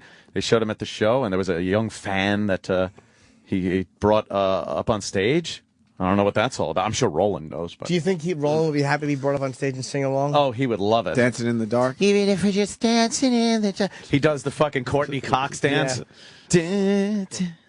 Hey, fatty! puts his hand out and brings him up on stage. And pulls his back. Can't start fire without a spark. It's higher. You dance in the dark. Yeah, it's just dark and I'm dancing. And no one understands what I say. I go to bed and having sleep apnea. You're fucking with the angry panda, you know. I know. It's very, careful. Very dangerous. I'm gasping in the dark. Because I stop breathing when it's dark. And start a fire. Can't get a good night's sleep. And start a fire. That's spark? It's kind of higher. That's a good one. We're looking at the Roland Photoshops. Yeah, there's a lot. You know the picture of Roland, front row at the Springsteen show? So you see Roland's big fucking head and Springsteen in the background. Well, people are photoshopping. Yeah. That's a funny one with Roland shirtless and Bruce is sexually looking at a shirtless man on stage. Give us some more. That's a good one. Is there any other good ones? Is this on the Facebook page, Opie and Anthony? Roland just loves Bruce. Roland standing in Vietnam where what a famous assassination that is. The Asian guy just shooting the other Vietnamese dude. Yeah. Wow. And Roland's just there to have his picture taken. Roland's just looking at the camera. Yeah. You're not paying attention to the murder happening right cold-blooded murder behind him. Shot. Any other good ones? They have him at the Oswald killing, too. Oh, they do? Yeah. Okay, there's a stallion fucking Bruce in the ass on stage, and Roland's just kind of looking. He has no idea. It's happening behind him. He's just looking on. I see there's one from Ground Zero. the famous Hulk picture looking around the fucking building. Now that's Hitler's Roland. driving past Roland. Yeah. Giving the Hitler. Very good. Oh, they put a, very good. They put a little hat on him in the Oswald assassination or killing. That's my favorite right there. That is a good one. Yeah, that's fucking great. Oh, man. Good old Roland. There he is. Roland the running Hulkster. away from the Hulk. The at Hulk ground is coming zero. out from the building. Where you going? I did this for you. A visual element would be Where great. you going? I did this for you. Is very funny. I did this for you. I forgot about that. Hilarious. Bullshit, though. It's not real. That shit's hilarious. Jimmy in his pink hoodie on stage with Bruce. I look good in my pink hoodie. I'll roll in at the fucking Hindenburg. Just taking a photo. Roland is the Hindenburg. Hey, is this a visual? Anthony. Is this a visual kidding. element right It now? is, actually. It's very fun. Are we doing Oh. a visual element? Yes, we are. No, well, we don't have a visual element. Oh. For ourselves. So We're we're- just describing it. Sam's more mad than he's letting on to today. You're really frustrated with the computers, huh? They're horrible. Computer. I'm just having the same problems Why at 5 won't they o'clock in the update the fucking computers? Why would How they? hard could it be? Because I was back in the office before the show having problems with the computer because everything was slow, and then If I it's was a timely thing doing a radio show. if I was running this company, I would pick a couple shows that desperately need their computers updated, and I would just fucking get them updated. How about You don't the have to ones- do the whole place. The ones that are live. Yeah. Like if the show's live. He's got a ball gag in his mouth. Yeah. dildo on his head. A dildo flopped across his head. That's a good no, one. that might be Bruce's big head. Oh, it's Bruce's cock over his head. I think right. it's Bruce's big head. Wow, that's amazing. Well, the computer's working now, so we're good. And let's not forget about Tim in Afghanistan. We're Yeah, bitching. exactly. He's out there Bitching. I was with the village fighting the people. good fight. Yeah, but his computer works. His So we can computer listen. works. You're Hey, right. Roland's picture on the Justice for Trayvon post. That's very funny. Trayvon. That's hilarious. That's a good Roland's picture. Funny. Hey, Marion Barry is in trouble again.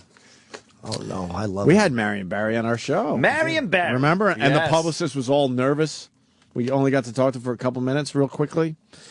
Marion Barry complains of Asian-owned dirty shops after winning D.C. primary. Former D.C. Mayor Marion Barry is once again attracting the wrong kind of attention. The wrong kind. Never. When will Marion Barry stop smoking crack? Never. Oh, Ira's around today? Oh. Let me go look. Yeah. Can we kidnap? Oh. You think we could kidnap Ira? I've been hoodwinked. Shanghai. If I see him, should I just ask him if he wants to come on the show? Yeah. Let's see what he says. No. I'm not allowed. I work for Jay Thomas. Jay, think he gets paid? A little bit. Not much. Why don't we just pay him more? It's a good idea. Ah, bidding war for What are you making? for Ira. We'll give you more. I miss Ira on this show. Who doesn't? He was great. I don't understand. Bright blue sky. I don't understand why he couldn't come on. Because Jay Thomas, Jay Thomas is a doesn't want twat. him. Don't What want did him Jay on. say though? Did he ever respond, or did he ever say? No, like, not really. He just, I bet he's afraid that he's going to say something or get caught up in some situation in here that isn't appropriate, and then it would be like it would take away from his wholesome kind of family show. Jay doesn't have a family show, does he? I don't know. I don't know what he But does. Jay, I've done it. But Jay doesn't Yeah. know how to do, to You're handle filthy. Ira the right way. Ira's not as exciting on Jay's show as he was on ours. I'm a That's the bundle problem. of energy. Let's see. Wrong kind of attention. Marion Barry, after he used his election night victory speech to go after Asian-owned stores. What's this about? And he said, we've got to do something about these Asians coming in, opening up businesses, those dirty shops. Can you imagine if a fucking white politician said that? Oh my God! It's in the news, I'm sure, but it's not. I haven't seen it There's this no morning. big outrage. No.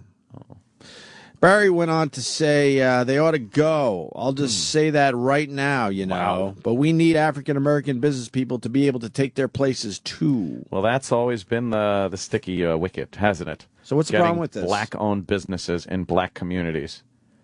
Why can't that happen? There's always been that. There's always been that headbutting between the black community and the Asian shop owners that come in and open up stores and what they say, the blacks say, take the money out of their community, right, and don't put it back in. Then how about this? How about in black neighborhoods, You just don't go to those stores. You don't support them. Well, because then there would be nowhere to really shop. Yeah. But instead of blaming it on the Asians, how about pool some resources, do some planning, open up some businesses, and frequent those businesses. There you go. There you go. Don't knock the Asians for coming into communities that are a lot of times very dangerous for them to work in and supplying a service. I'm sure they don't like you as much as you don't like them. Just watch Menace. Part of the problem is what Patrice talked about, too, which was Asian customer service is usually very bad. And I do attribute that to the fact that there are so many Asian people. They just get used to whatever. All right, next. Like, you think that's what it is? I do. As simple as that? Yeah, I just think it's a cultural thing. Yeah. And I've had problems at our supermarket, which is run by Asian people, and I'm astounded by the lack of giving a fuck when I have like a legit complaint about terrible service. Like I'll order food and 2 hours later it's not there. And like, we were whatever, or they send me the wrong order. But that's got to be in their DNA. No, it's just a cultural thing. I think it's just a cultural thing, huh? They'll send me, like, I order something and it's wrong, so I call back. And then they'll resend it, pick up their item, and then charge me the extra $1.11 for the new item. It's like, you fucking took 2 hours and sent the wrong stuff? Ugh. And then I call the manager. I'm like, oh, okay. Give you a smile? No, they're terrible. The head will occasionally, but their customer service is not good. Patrice said it. Never once do you get in a Chinese restaurant like, hey, you're here every day, here's an egg roll. Never. About 5-10 minutes. So they're kind of abrasive in that way. Okay. So what will happen is... that Mr. Colin, he live on Park Avenue. In these neighborhoods. Cartwright. Cartwright. Seinfeld. I think I say Cartwright. She say cuss word. Hang up. Black people don't feel any connection, I think, to the Asians. Right. And maybe vice versa. I've never felt a connection to an Asian. I think they're great citizens. I just haven't. Wow. No, I have. But you say on regular radio, you get in trouble. Tia Carrera? No, I've never felt a connection to an Asian in my entire life. I just think I think only good customer service wise is lacking. They're very robotic. Tia Carrera? I found. True Lies? No. Well, yeah. Tia Carrera? I think she was half Asian. Yeah, that's true. How about Yoshi? She I was love beautiful. Yoshi? Yoshi. All right. So you've had. I haven't had a connection. Yeah. Gary Nakamura? Who's he? Yeah, he's a friend of mine back in the 80s. Whatever happened to him? Wait, a real friend? This is Gary Nakamura. Yeah, he actually showed me a Sony Walkman before they were here because he used to go to Japan, and he brought one back with him, and he's like, you got to check this out. What year was this?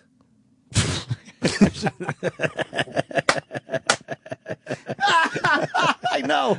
I just realized what I did there. What? This was early 80s. How old are Walkmans? I'm saying I don't remember. Yeah, it was pretty much right before they came over here. Didn't our old boss fucking invent it or something? I don't know. Yeah, Didn't he have something to do with that crap? He showed me this thing, and he's like, and all they really had back then was you put headphones on with your stereo system at home, or you had a transistor radio with the one little earpiece. Right. That was pretty much all you had for headphone related. So why couldn't audio. we figure that out? I don't know, but they figured out a way. If you remember, the Walkman revolutionized having good sound portable with you. But so I put this thing on and turned it on and was like, holy fuck, it sounds like a stereo. You're in a room with a fucking full-size stereo. But we love talking about our ancestors and how they didn't figure shit out properly. It took forever. Yeah. So, yeah, you're saying transistor radio with the one fucking earbud. A little earplug no to one listen could to the figure game. out that... Towering high fly ball deep into center field. Easily picked off to end the inning. That's how everything sounded back then. But no one could figure out to make a second one? Yeah. Yeah. Obviously, the audio quality would have still sucked, but to hear it in both ears would have enhanced the experience a bit, right? Yes. But, yeah, I guess it was, it didn't matter at that point. It was all fucking staticky. Well, the thinking was that if you had both ears with sound coming, one ear, at least you could keep aware of what's going on around you. Ah, that's true. That was very important back then. But you had to know if an air raid was coming from the Soviets. But if it had two ears, they were afraid that the sound would come unevenly, and one would come like a microsecond before and destroy the brain. I made this whole thing up. I know. I just knew. I don't know what I'm talking about. I just knew, too. Your acting's getting better. No. Thank you. He really is getting a lot better at his acting. Because I almost bought that one. What was it, the Discman? The Discman was the for When I was the CDs. with the CDs. When I was a big time runner, I had that Discman. Oh, that shit would skip all over the fucking place. Oh, right. It would drive you nuts. They used to skip. That's right. Oh God! They couldn't figure out that buffering. They didn't No. have enough memory to buffer the audio. Nope. So it wouldn't skip that. Do you remember bad. how fucking advanced those things seemed? Oh, amazing! Look, it's a disc you take with you. It's crazy. Oh, it was great for the time. It's just lunacy. Like digital, just wiped out everything. Oh, that's true. Everything's digitally delivered now. I don't even know what that is. I don't know what to make of it. Oh, what do I know? You go futzing around up in the sky, and the next thing you know, there's all kinds of music in your flower bed. Don't tell me nothing, honey. I still appreciate a good record. Bing or Engelbert Humperdinck. I don't know what this digital delivery is. I still get my mail from the mailman. Yeah, that's why they call it the mailman. What happens is your cat jumps up and hits the record. I'm like, Scooter, get off of there. You're making the record skip. Quit meowing all over the place. I don't go for the digital. What if it misses? What if I go to download it and I move my iPad? What if I do that? iPad. What if it hits me right in my head or it goes in my hat? I can't listen to songs in my hat. Oh, God. Oh, I don't know what's going on. Only one ear because stereo wasn't invented yet. Yes. Yeah, they didn't have stereo on those things. But why couldn't you just have whatever was in the left Mono ear? in both ears. Why not? Right. Why not? I had mono in both ears once. Oh, my God. Really? Oh, I had to Who go to gave the it to you? doctor. Chlamydia in my nose. And then I had Jimmy's just looking at me. Well, we got a man who accidentally shoots himself in heart with a nail gun. Whoa, get the fuck out of here. That's pretty cool. Why are nail guns illegal? You're going to be okay. Shouldn't you have to get a permit for a nail gun? I would think. They That actually shit have, is dangerous, no? Well, they have pneumatic nail guns that work off the compressor. Then they have the ones that are powder actuated, which you actually use a shell, like a 22 caliber or a 38 caliber bullet shell without the lead in it. You put it in, and that goes and just fires the nail into concrete and shit. Fuck. It's pretty fucked up. And they usually have a safety on them where it has to be pressed pretty hard against a flat or a stiff, rigid surface to go off. That's like the safety. So when you see in the movies them just holding it and pulling the trigger, you can't do that. You have to push. Well, can't you modify it? Push the mount down. Well, you could push the safety down in between your fingers and let the nails fly. We used to do that. Really? Yeah, between your fingers. How cool is that? Shooting rats in the basements. How far do they shoot? The powder actuated ones are crazy. They'll shoot fucking far. How far? The pneumatic one, that'll shoot. It used to go down about 3 properties of houses in the apartment complexes we used to build. Damn. So, yeah, Damn. it was pretty fucking far. And the pneumatic one's not as far, but those are just made for wood, pretty much. How humiliating is it? You just did fucking 5 minutes on nail guns. Nail gun. I love a good nail gun. But I know nothing Fun. about. Here's what I would go with nail guns. Yeah, man, don't get those shot at you. But you made it. It's awe-inspiring that you could be funny with nail guns and make the fucking sound and know the difference.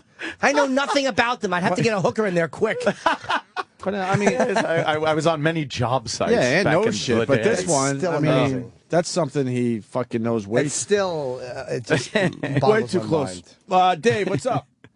Yo, what's up, Opie? How's everyone doing this morning? Good. Buddy. How are you? Good, good, man. I've been listening for a long time, and I just wanted to say it's I always hear you use the expression that our ancestors didn't figure shit out, but like I don't know. I feel like every time when I watch the History Channel, I watch some shit about that old time shit. My mind's always blown because I'm like, oh, how the fuck did they figure that out? Well, the opposite reaction that you do. It really is just a dumb, stupid bit I came up with. I mean, when you see like old time people at the beach and they got dresses on and long pants and shit. I like to go into the mindset that no one around that time figured out that maybe we should fucking make them into shorts Start or cutting cut the these things sleeves off the fucking dresses so we could go swimming. I think there was this puritanical bullshit going on too. Yeah, I know. That's why there's a dumb bit. I'm sure there's a reason why they didn't do any of this stuff. Imagine some fucking woman back then just hitting the beach when they had those parasols and frilly clothes they used to wear to the beach in like with a smoking body in a fucking nothing bikini walking down the beach. People would be horrified. Men would just be ejaculating in their striped old-timey weightlifter uniforms. But that's why it kind of makes it fun, because there was obviously a reason why they didn't do this stuff. But when you look back at this from the year 2012, it looks ridiculous. What about baseball games where everyone had to dress up in a suit and a tie and their fedora and their suits were wool? Like, no one figured out, you know what, let's all agree that we don't have to look nice at a baseball game and sweat our balls off, and let's wear some fucking T-shirts and enjoy ourselves. What changed that, where everything that used to be a dress-up event just became... I don't know. I would love to know what changed that. But, you know... 60s? You just didn't leave your house unless you were properly dressed. I get the reason why they did it back then, but looking back at it now, it just seems ridiculous. I think it was this whole thing where every generation looks back at their parents and just goes, I don't want to dress like that or be like that. I think even back then, you don't imagine it happening back then, because even the kids that grew up were oldie-time people. So you don't realize that they were still rebelling against their dumb parents and their frilly clothes and umbrellas at the beach. We brought the transistor radio up today with the one earpiece. That seems like, why wouldn't they come up with two earpieces if you're at the beach or a park when you don't have to worry about what else is going on around you? It's a no-brainer. So you can really, enjoy the game. Of course. I guess I was just trying to say that all these things are the stepping stones to the shit that we have today. You know what I mean? Yeah, no, I get why in the end, but it's kind of fun to just kind of beat them up for it. Before I leave, I just want to say one thing before I leave this morning, fellas. You guys got to bring back the animation festival. I did one of the animations that you guys showed back in the day. Yeah, let's get on that with management, and then whatever. That's another thing they just decided, Yeah, why bother? I did the one with Anthony at the eggs. You guys were all eggs and Forrest with the rock, and Anthony had the guns all over him and stuff like that. Oh, yeah, that was a good one. I remember that. Thank you, man. That was such a fun event. It really was. I love that. We sold very, very well, and why don't we do it again? Well, I've tried for years. What is the big hang? What's the hullabaloo? I don't know. I don't know what the... Do you want me to go down and ask? Yeah. I'll go ask right now. What exactly is the holdup? For doing an animation festival again. This is your answer. No, I'm going to write down the answer, because they might be listening. Okay, write down the answer. Oh, he's going to be fun. All right, man. Does Opie have a match? All right, everybody. Jim is going to go down to the management side of the building and ask a question. Why can't we do an animation fest? Why can't we do an animation fest? Everybody, write down your answers, and we'll see if we get a match. Opie's writing down his answers. Why don't you write one down? Richard Dawson is fucking Kitty Carlisle. How old are you? Come on, man. Child of the 80s. Exactly. Don't get weak on me. I'm holding my big stick microphone that was only used for the decade of the 70s. Yeah, Ponchi in El Paso, Texas. He goes, Opie had it right with the luggage, with the wheels. How many years without wheels? Right. Like, to me, that seems like a dumb thing they could have figured out a long time ago. Everyone carrying luggage at some point back then People said, forget. God, this is heavy. I wish something. Right. I wish. Wheels, what? People forget. We used to have to carry our luggage through airports and shit. Silly. Through the city and all that Silly. crap. I love it. They call me Rubberneck. Yeah, you could remove the safety on the nail guns. Oh, you can remove safety on anything, but as far as on the job site fooling around, you don't remove the safety. You just kind of bypass it. Yeah, that's what you do to have fun. Huh? What? Really? Didn't we? What the? Who the? E-Rock just yelled in my ear, we're checking. We'll explain in a second. Oh, okay. That's different. Jesus Christ, who wrote that? Hey, Jim, we didn't pick up the phone because someone said Ed Norton was calling it. Someone wrote Ed Norton on the fucking... did it. Well, hold on, just because he complains that he doesn't get credit for things, that would be Paul. Oh! E-Rock giving him credit for a fuck up. It looks like we got a wash. A whiny. What'd you think? That's a wash fucking... for the day for Paul. One good thing, one bad thing. That's a wash. Jim Norton, what's up? It's Edgar. And it's Edgar. Calling with an update, Opie. Opie. What's up, Edgar? Right, Opie. About the animation Festival. I'm down at the other end of the hallway. Anthony, Yeah? I'm gonna talk to somebody shortly. Over the phone, he sounds like that episode of The Twilight Zone where the dead guy kept calling the old woman because the phone line fell on the tombstone. Oh, that's creepy. My teeth are fine. Help me. Shut up.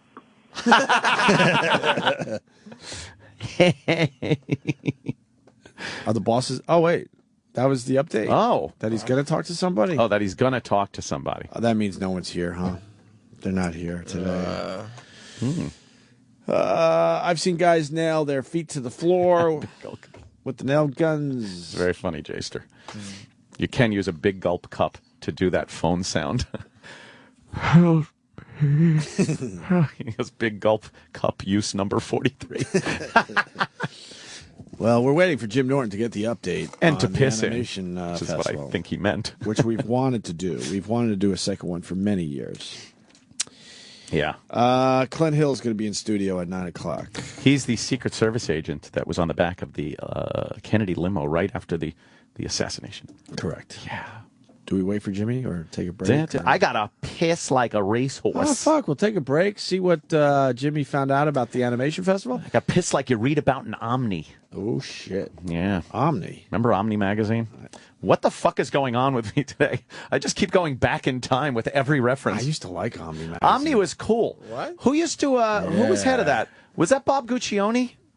From Penthouse? Bob Guccione. I think you might be right. Omni magazine, Bob Guccione. I think it was his way of trying to go a little legit. Go legit. What years what? was Omni magazine, Okay. Sam? It works. First issue, October 1978.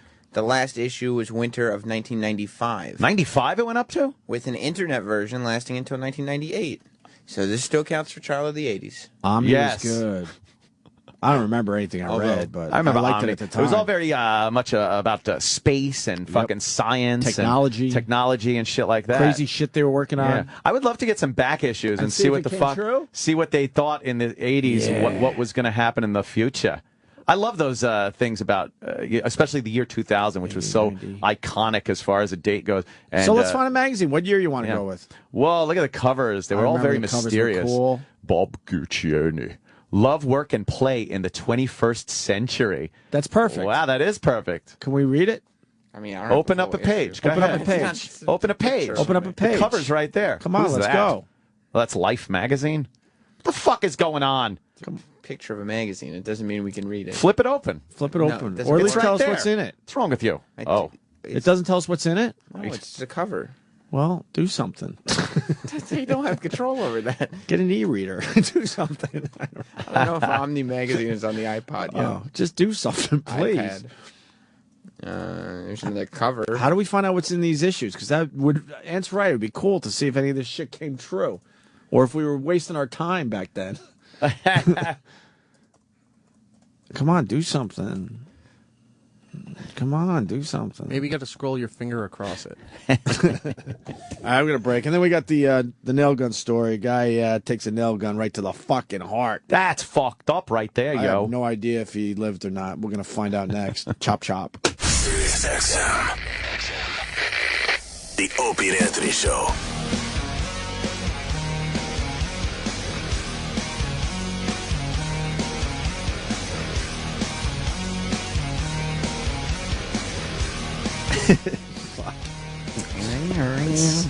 It's such a Friday today. Oh, it certainly is. Oh, my God. Oh, man. What a difference. That's Nicki Minaj without the shit. Damn. She looks like Nikki from the block.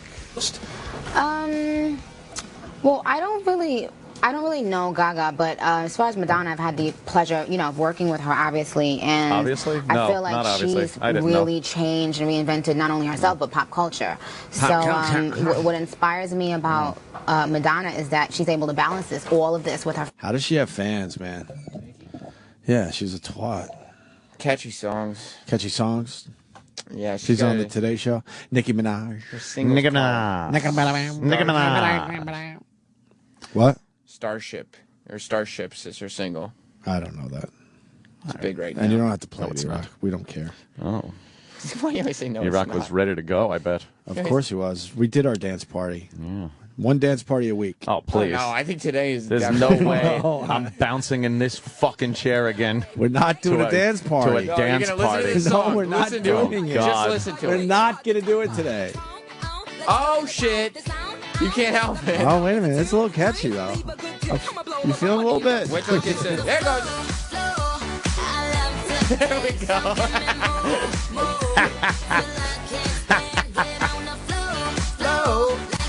Why can't they just say floor?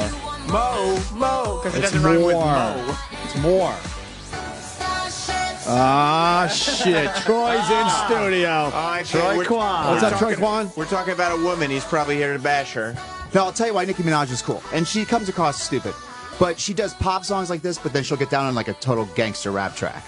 And she'll kill it. Well, Dance Ass is a fucking amazing song. She's not It's that huge. good on it, though. Her part is fucking insane.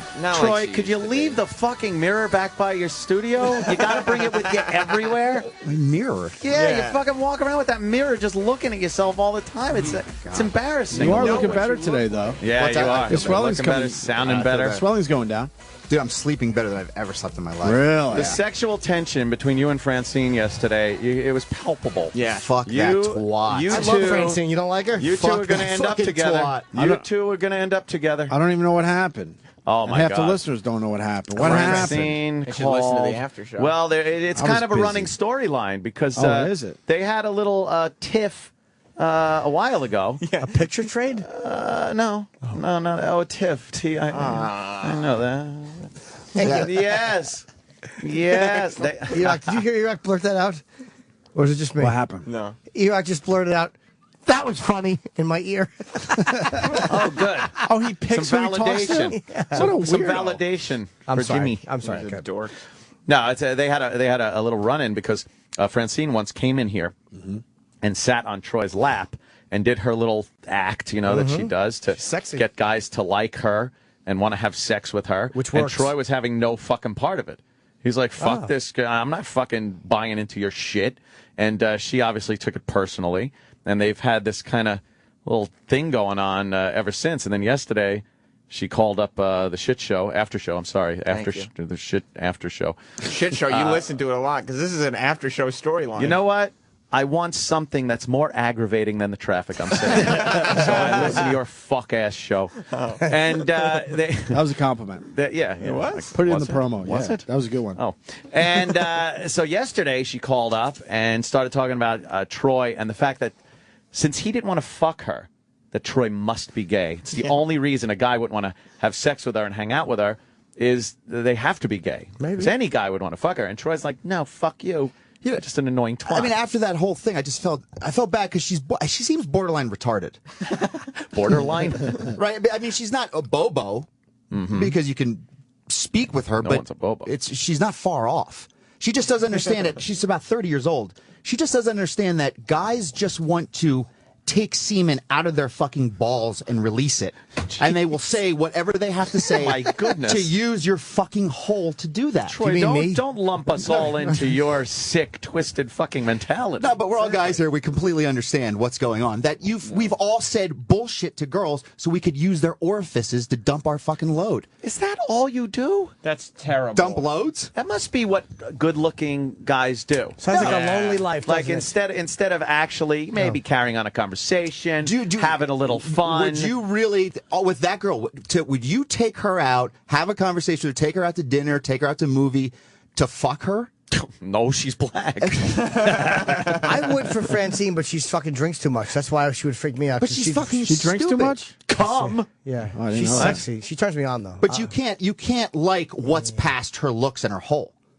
There's no brain there. There's nothing left there. Delicate teeter-tottering act with Troy. Hole, a juicy hole. I can't really fucking deal with her yapping. Yeah. Yeah. Especially at the age I'm at. At 18, 19 years old, I'll put up with that bullshit to fucking bust a nut. Sure. Yeah. No, not so much. Fuck no. I'd rather go home and jerk off in the toilet. In the mirror, looking in the mirror, though. Jerk off looking in the mirror.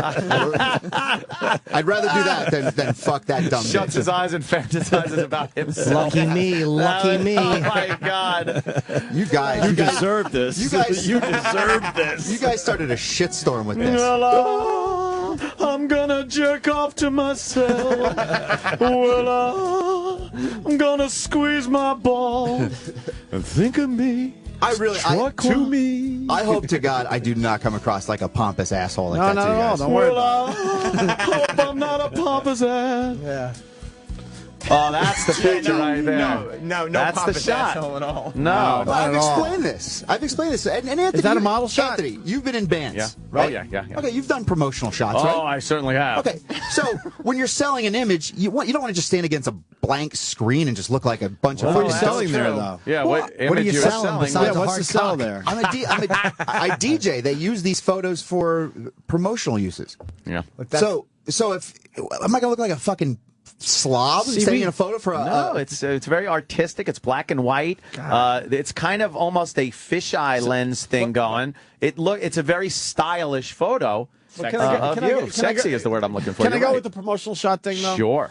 Sam, explain to Troy how me and Ant handle our promotional shot. Well, you see, Troy, there's in the lobby, it's the proper representation of who you are as a show, right? So the first image that you get of the Opie and Anthony show when you walk into that lobby is a photoshopped version of a picture that some guy took at the Hard Rock when they were there.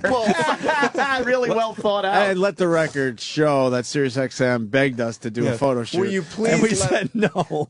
We said this picture's good enough. Right. They're saying, we're taking photos of all the shows. We're going to have nice promo shots for everyone. And you guys said, no, somebody took a photo of us at the Hard Rock together. That's a good picture. Well, first of all, that's funny because it's you guys. So it Yeah, adds to the humor it's to it. just us. You know, second of all, you guys are already established. People Are know we? who you are. And we're not We're on our half way as out. attractive. So that's what it is. We're so on our way out that we should have probably listened to them. But both maybe of they you- could have. You guys can easily do something. Great in black and white. I'm so stylish. You guys can I'm easily do a Troy cool Kwan. photo shoot. Both of you guys, something that doesn't have to be like, look how awesome I am, but something interesting. Well, I like to comb my hair a lot. Chip is in it. He's like rubbing his arm against me. He'll do that. You gotta watch Yeah, him. watch out for that. Now, you guys could easily do a cool photo shoot. Something interesting, something just bizarre. So I want you to look at your. I'll make fun of your clothes. What kind of if photo they're shoot should not they do? stylish. Well, I had a great idea for Anthony's. I know. I had a great idea for Anthony's compound photos. I was telling him about it. I thought it'd be cool. Anthony dressed up like total Italian mob-looking dude, Mob. hair slicked back, cigar, wine glass, I like hanging out in your backyard with beautiful big titty girls around, guns. Set it up like this whole fucking thing. Like you can do cool stuff, and you don't have to be like, look how. Unfortunately, that's awesome been I am. taken by every black rapper. But it's Good idea. But isn't that funny? It's a goof with you doing that. Well, it is kind of funny. Yeah, Yeah, yeah. what- I like it. You hanging out with gold chains, hanging out with fucking hot black chicks in your backyard. You're like, what the fuck is That that? would be funny, though. What are my neighbor's gonna say? You're deflecting though. I want to go back Like to your that. publicity shot and explain what you're selling. But what I'm saying to you is you can easily do things that don't Are have you to. selling sex in your pictures? Sex. Well, I'm buying. He is. What are you selling there? But you understand. It's a cool Oozes photo of you, sexuality. yes. But what are you actually selling? Do you understand that when I go play a venue, what they will do is they will take this picture and they will put it on the Jerk website. off Now, to if it. you look like a fucking turd, why would they? I get it to a point, but what are you selling in that picture? This is who I am. This is me as a person. That's what Are I you look like. selling? I'm a DJ, but maybe you could even have sex with me. Yeah. Wait till you see this dick. Yeah. Are you If you think I'm good with the DJing, wait till you see that. Is your dick. name DJ Dreamboat? Because it should be. Well, why? My secret powers are in my moose. Well, I want you to fall in love with me. Truck. He's DJ looking off Beefcake. into the distance. I like that. So if you're you're too smooth to acknowledge the camera. I like that. Yeah, he's looking off over there. like- Why not something that looked tougher? Maybe like I don't know. Because he's a hunk. Yeah, Wearing You're a going for dress. Yeah, he's probably they don't shoot his balls because it's too big. We're just What are you jealous. talking about? We're just jealous, Troy. We're just jealous. We can't pull off a picture like that, so we're jealous. But see, It is true. Let's be we honest can't. with But yourself. I'll get blasted on my Twitter like, you fucking pompous asshole, you stupid fuck. And I'm thinking to myself, like, what did I do to Opie and Anthony for them to think that I am that big of a fucking asshole that I would come across and arrogant. Some guy called into the show yesterday, and he goes, "Troy, you're calling this girl arrogant when you come into the show talking about how much you love yourself and looking in the mirror and stuff." And Troy was like, "When did I ever say that?" And the guy goes, Well, on the main show, the guys always say that. That's always say. You don't understand. Like, that's how news gets started. Whatever you guys say is the fucking law across the board, and you guys know it. I like that. You're not stupid. But we weren't the one that got a picture out there that looks a lot like Chris Isaac. Like Chris Isaac. See, that's the problem. Well, I mean, first of all, that's not an insult because Chris Isaac is a handsome gentleman. Oh, so, is he? fuck yeah, he is. handsome is he? I mean, Well, does fuck Chris yeah. Isaac enter the same realm as The Rock and Bruce as far as Would you blow whose Chris dicks Isaac? would be I would not sucked? blow Chris What Isaac. about for nachos? No, I would not blow Chris. nachos You'd are have to good. be pretty high up on the list for me to blow. Love nachos. Timberland? I wouldn't blow You know what? Timberland. I'm going to give this a try when I get home. I could go out in my backyard. You're going to try to make that I'm going shot? to do the exact pose. And I'm going to put on sunglasses, a white tee. I'm going to lean back. I'm going to look off. And I'm going to see if I could, if the pose has anything to do with the quality of the picture or if it is indeed Troy It's got to be Kwan. exact. I'll do it You'll exact. go exact, Yes, okay. yes. You don't ooze the sexuality that Troy I Kwan don't think I oozes. do either, but I'm going to give it a try. I'll take it to that location. That's just in Central I Park. know where it is. I know where it is. It's Well, the big I- rock. Yeah. I have big rocks in my yard. I'll just use one of those. And in your Thank head. you. Jeez, Chip. Oh, wow, Way to Chip. fucking just Awkward. make everybody feel bad. You got to poof your hair, too, Ant. Oh, believe me. I'll do some fucking hairdo. They should yeah. do a cool photo shoot, though. Not a cheesy one. You guys are not cheesy, but you should do a fucking cool photo shoot. I man. know. We will, I guess. What do you think? I think it's great. Ideas. If we stay here. I mean, I love the Anthony. I wish you would do that. I like it. But for the show, though, for I open like air. Well, that I mean, idea. you'd have to give me some time to think about it, but you guys could do. I mean, do you want Maybe to go? one big sweater with two heads. All right, this That's is a good one. Troy, Monday, you come in with some ideas for the photo shoot. Okay, I will have For the Opie and I- Anthony picture. I will have a couple ideas laid out for you guys. If you need a photographer, I know one, Earl Douglas. I know Fucking a Earl. couple amazing photographers too. That would do when it. he's not the day after Easter? tweeting dead people from music that I've never fucking heard. Every day, R.I.P. to fucking No, that- Erwin Wiener Schnitzel. No, the one yesterday, you know. I know nobody that Earl tweets. He was a staple on Channel 7 News here in New York. A staple? For 30 years. Was he well over 30 years. Holding papers together? Could you show Ant the picture? Who died? You know. Oh, no. Oh, Tara Reid's here? Holy fuck. Hey, guys. Excuse me. Oh, hi. That's Clint Hill, Troy. Yes. Yeah, get the fuck out. Yeah, Troy, Thanks, guys. Bring him hit right the in. bricks running. We don't give a Bring him right in. Right in. Bring him right in, sir. Sir? Can't make him wait. No, of course not. Oh, here he comes. Hi, sir. Why don't you take a seat, make yourself Hello, sir. comfy. Clint Hill in Clint studio. Hill. Wow. Of course, Secret Service to Jackie Kennedy. Welcome to the show. Welcome, sir. All right, thank you. Well, we're actually Oh, on. there you go. Yeah, we're actually on the air. That's how we do it. We good. just I'm glad you're on come the in, get right to work. Well, nothing. Right down to business. Heck of a work ethic we have here. It's good to hear. Yeah, it is. Well, your book, what a fascinating subject, because I guess a lot of people think they've heard or read or seen everything they could possibly have about the assassination itself. But as Jimmy said earlier, you humanized this whole thing. You put an element to it where these were real people, you included, that saw history happen. I was a witness to history in many ways, and it all happened right in front of me. Because we see the Zapruder film. It's such a famous event. It's just an event. Like, the humanity of it is lost a lot of times because it's just something you see, like the bomb dropping. But you talk about the trip to Parkland Memorial, and you go through so much of the.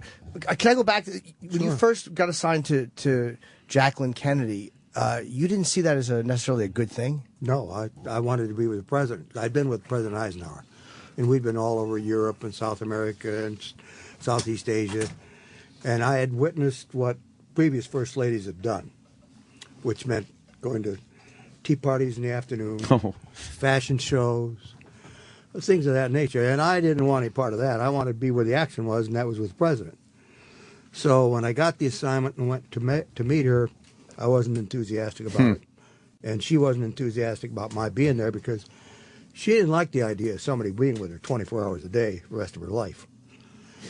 So it took a while for us to gradually gain each other's trust, and we did, and we became very, very close over a period of time.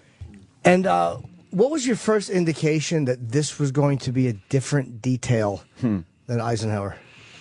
Because of her activity. A lot of people don't know how active she was. I mean, she was an accomplished horsewoman. She rode as often as she could with the hunt group out in the Virginia countryside, chasing foxes. She loved to water ski. She loved to play tennis. She loved to play golf.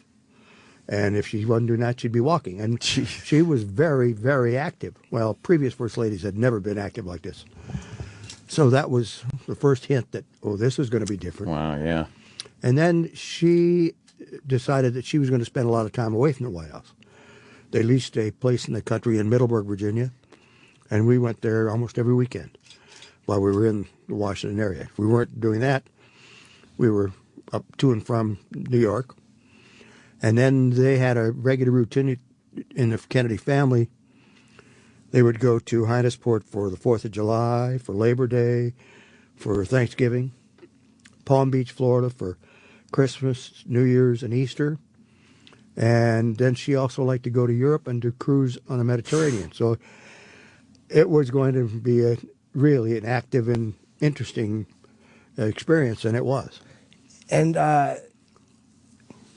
there's all this talk about JFK's extracurricular activity and stuff like that. You know, it's just become kind of, I guess, legendary at this point. Yeah. And, you know, with information passed now, politicians, you know, so much under such a bigger microscope.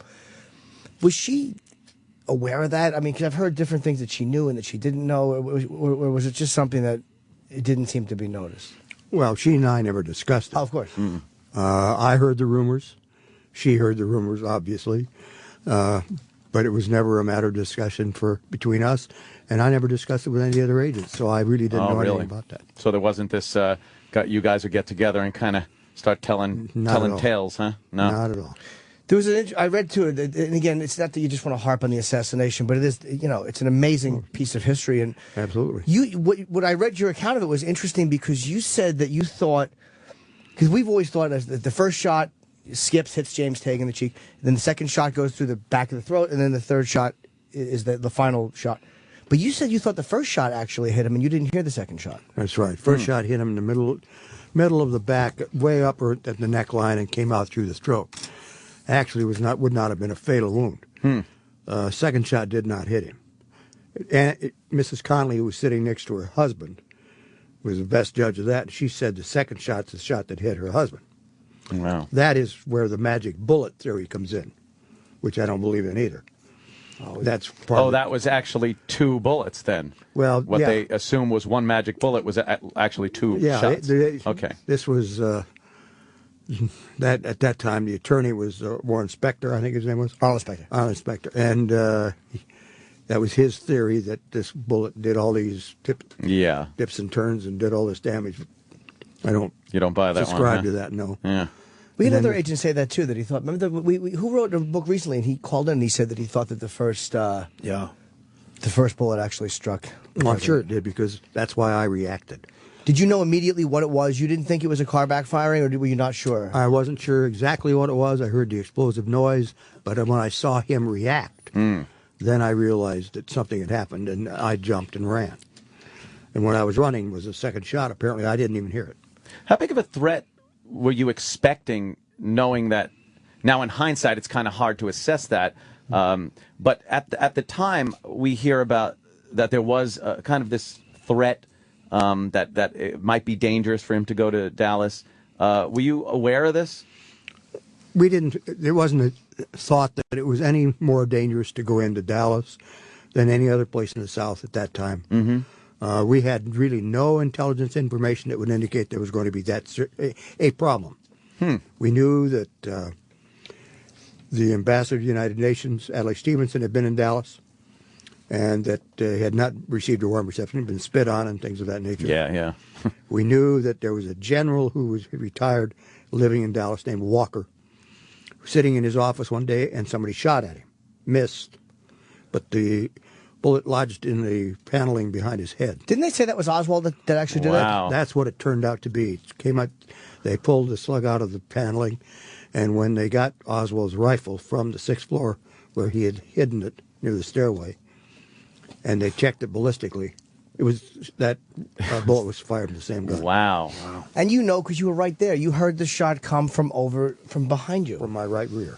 Why? And I know that again, hindsight's 20/20, but why was it typical to allow open windows or things like that? And why did they allow the car to take that turn? It just seems like such a dangerous. Was that just a judgment error by whoever? I'm not a conspiracy guy, by the way. I actually believe Oswald did do it. But was that just a judgment error by the agent in charge, or it wasn't a judgment error at all? Situation was that insofar as open windows, that was par for the course, no matter if we were in Europe, South America, or in this country. And to be honest, in '63. Buildings didn't have central air conditioning for the most part. A lot of them. Right. Yeah, open a window. Right, and people open windows. And in this case, people were hanging out of windows. They were on balconies and rooftops. So that was not that unusual. Don't you find things get lost in history and these conspiracy theories, and then you spell something out so simply, and that absolutely seems to be the most logical, reasonable explanation as to why the windows are open. Well, that's it, you know. And you ask about why did we take that route? Why did we make that left-hand turn on Elm Street? Our destination was the Trade Mart in Dallas, which was just off the Stemmons Freeway. We were coming down Main Street.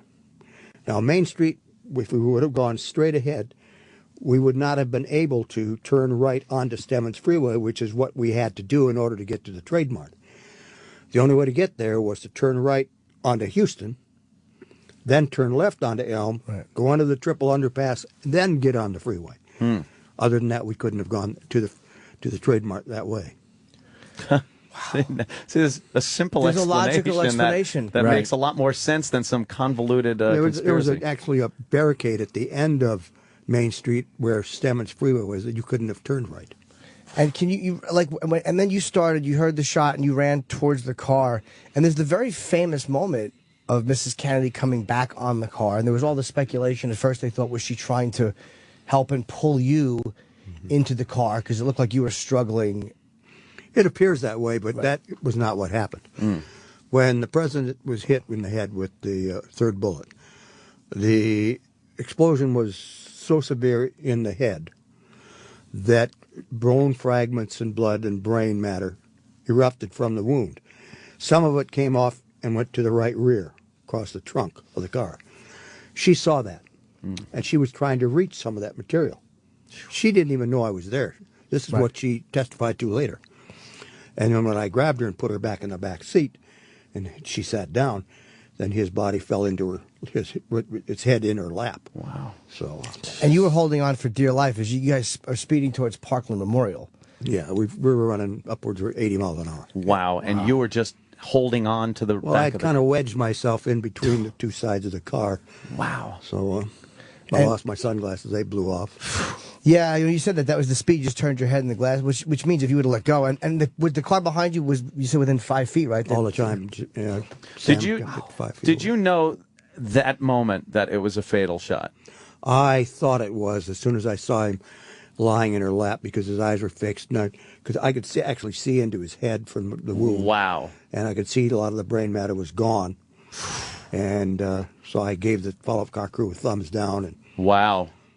What was the sound? Wow. When that because the Zapruder film is silent, and again, there's that cop radio that might have been left on, which they try to get acoustics from.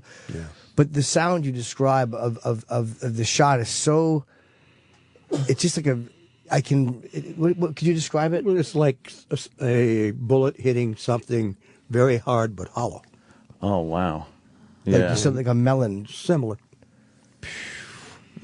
And it caused the wound to open up, and then it caused a flap. The skin from the exterior of the skull didn't actually come off. Part of it was intact, and so it just kind of made a flap that went forward. Up. Wow. That's what you see in the film. Was she saying anything in the car? Or was she quiet, or was anybody saying anything? She was in shock. Yeah. But she did say that, they've shot his head off, and then she just said, Jack, what have they done to you? Wow. As you guys were going, or once you got there? As we were moving. And what happened when you got to the hospital? Because I know that they had to get Connolly out in order to get the president out of the, fold the jump seat. The jump seats were where Mrs. Connolly and the governor were seated, which is right in front of the president, Mrs. Kennedy. In order to get the president out, we had to get Connolly out first to fold those jump seats down. And so that took a little time. And then we were going to move the president, but she wouldn't let go of the body. Because she didn't want anybody to, I thought anyway, she didn't want anybody to see what he looked like. Oh, wow. Yeah. So I took my jacket off, and I covered his head and his upper back. When I did that, she let go. Then we lifted him up and put him on a gurney and took him into the emergency room. And what was your first feeling when you knew he had? Because you talk, it's interesting to hear you talk in the book about failure, and you felt like you failed, or that you. Well, there's no question about that. We had a responsibility, and we failed in that responsibility. There's no question about that at all.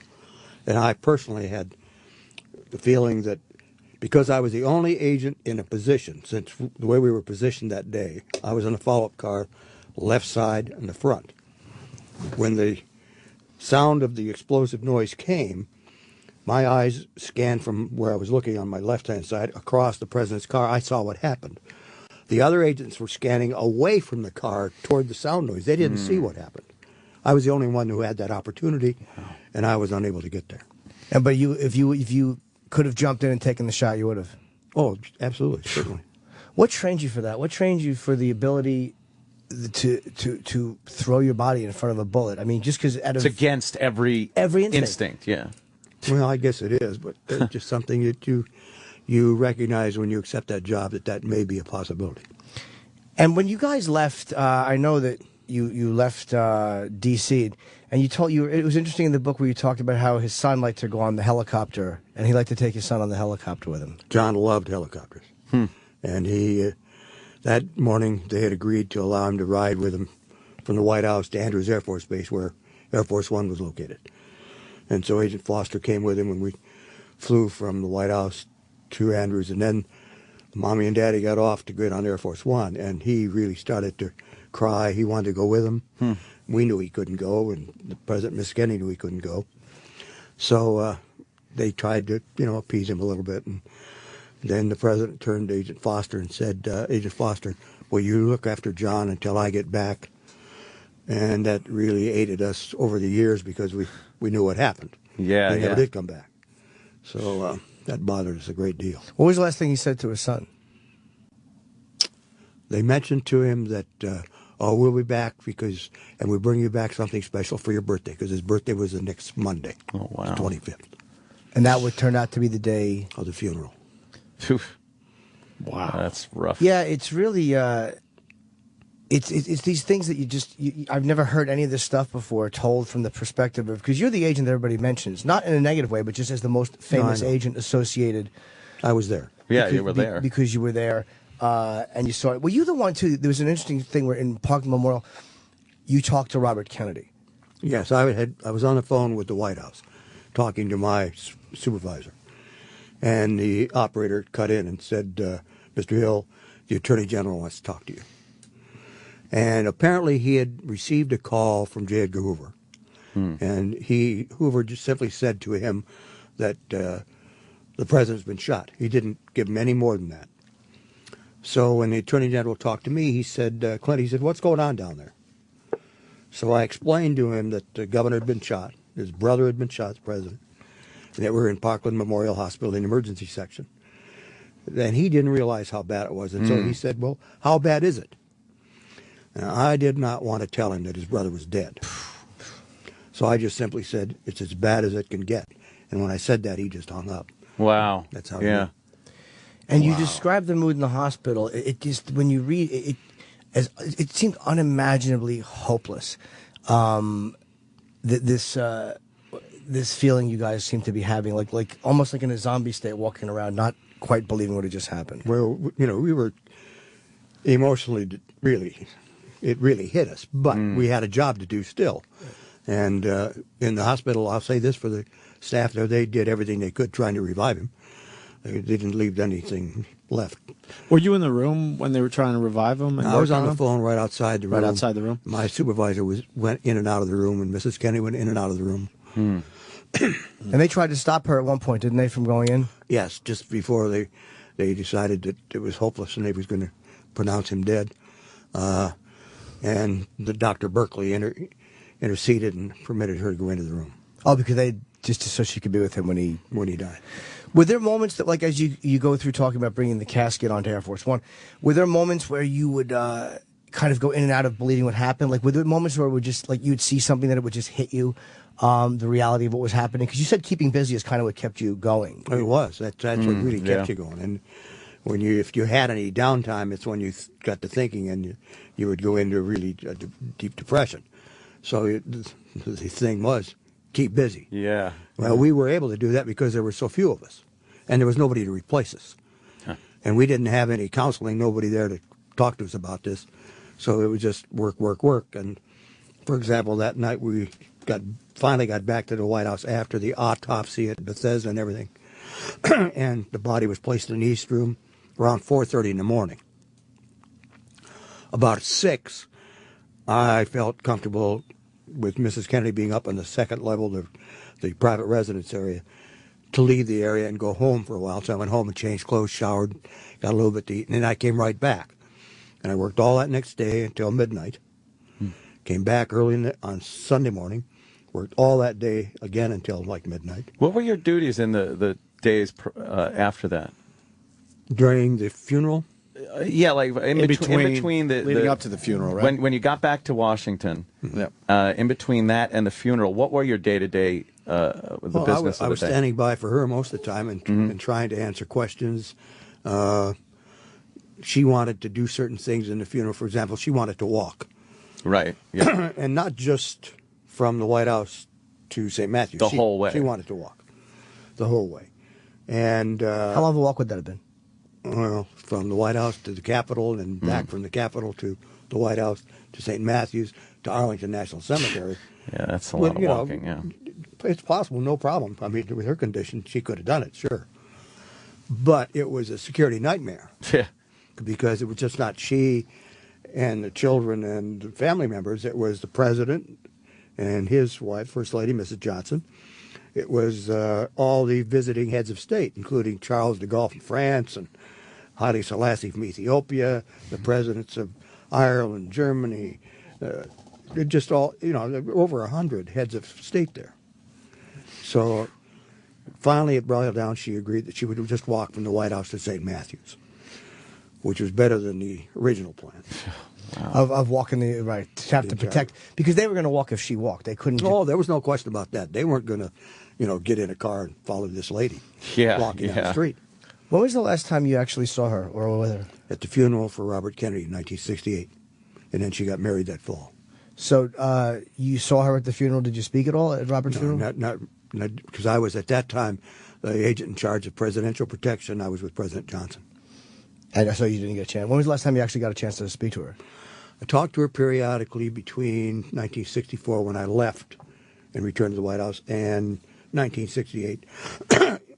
She would call sometimes and about things about the children, usually, about some of the security coverage for the children.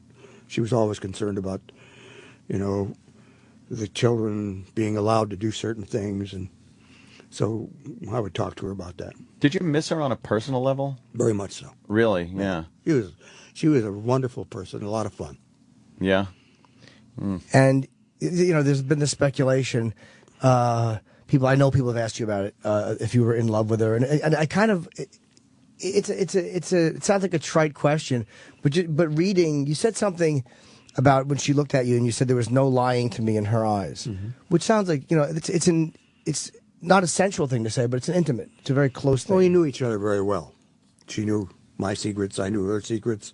So we had a very close relationship, and I knew what she was thinking about, things that she liked, didn't like. When you're away with someone like that, is it hard not to feel connected on that level? Because even though you're there to protect her and you're working, I mean, she's still a person and you're a person. Is it hard to not begin to look at things differently than you're supposed to? Not really, because she was my responsibility. She also became probably my closest and best friend at the time. So it was kind of a combination thing. And when she, I know she died in '94. She passed away, I think, non-Hodgkin's, right? Yeah, lymphoma. May of 1994. And I know you said you were tempted to speak to her when you heard that she was very sick. Yeah, I wanted to call her up, but I had a sense that just hearing my voice would bring back those days in Dallas, and I didn't want that to happen. And I knew hearing her voice would bring it back to me too. So you were tempted to call, but you just decided. I thought it was in the best interest of everybody not to do it. Is it something that you regret? I would like to have talked to her, but probably best that we didn't. Did she die soon after you found out? Was it like it wasn't enough time? Oh yeah, I went into the White House. President Clinton called, and his agent called me and wanted me to come into the White House, and so I did, and she died that night. So there wasn't any time. Oh, the night I read that Clinton wanted to meet you. Yes, that was the same day that she died.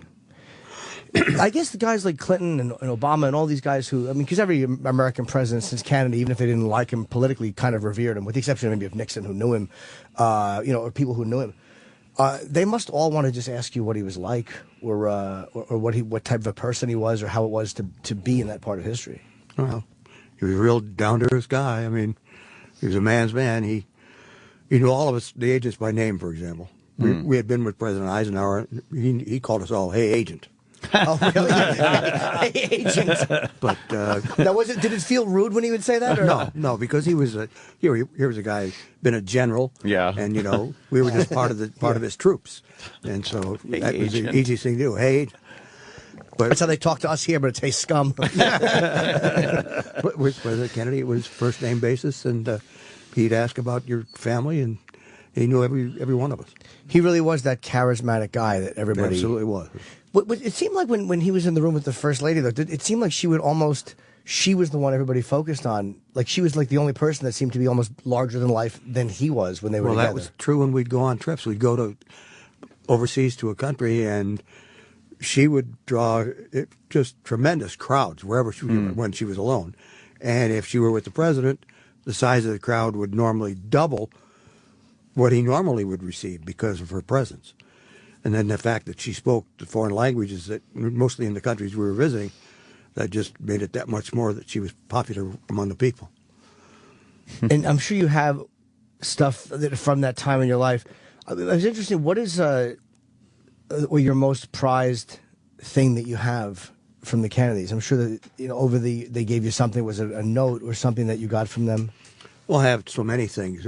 One of the things I have is a medal that it was a paper-made, handmade medal with a paper chain that the president placed around my neck after having walked 50 miles with his brother-in-law and his best friend in my Florsheim shoes.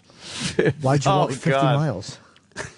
It was a spur-of-the-moment decision by Mrs. Kennedy on a Friday evening in Palm Beach, Florida. She called me up. I had gone off work, and she and the president were going out to dinner, and my assistant was with them. And she called and said, "Oh, Mr. Hill," she said, "President and I want you to do something." I said, "Well, what can I do for you?" And she said, "Do you know Prince Radzivill's here and Chuck Spaulding's down here, and they're going for a 50-mile hike. And the president and I are going to come out and see them periodically. And so we know that one of the agents is going to have to be out there in advance, and we'd like for you to do that and to make sure that everything's okay for the Prince and Charlotte." So this is like 8 o'clock on a Friday night. I said, "Okay, Mrs. Kennedy." I said, "When do they want to go?" She said, "Oh, they're planning to leave about midnight." Oh, man. I thought, "Oh, my God, how am I going to do this?"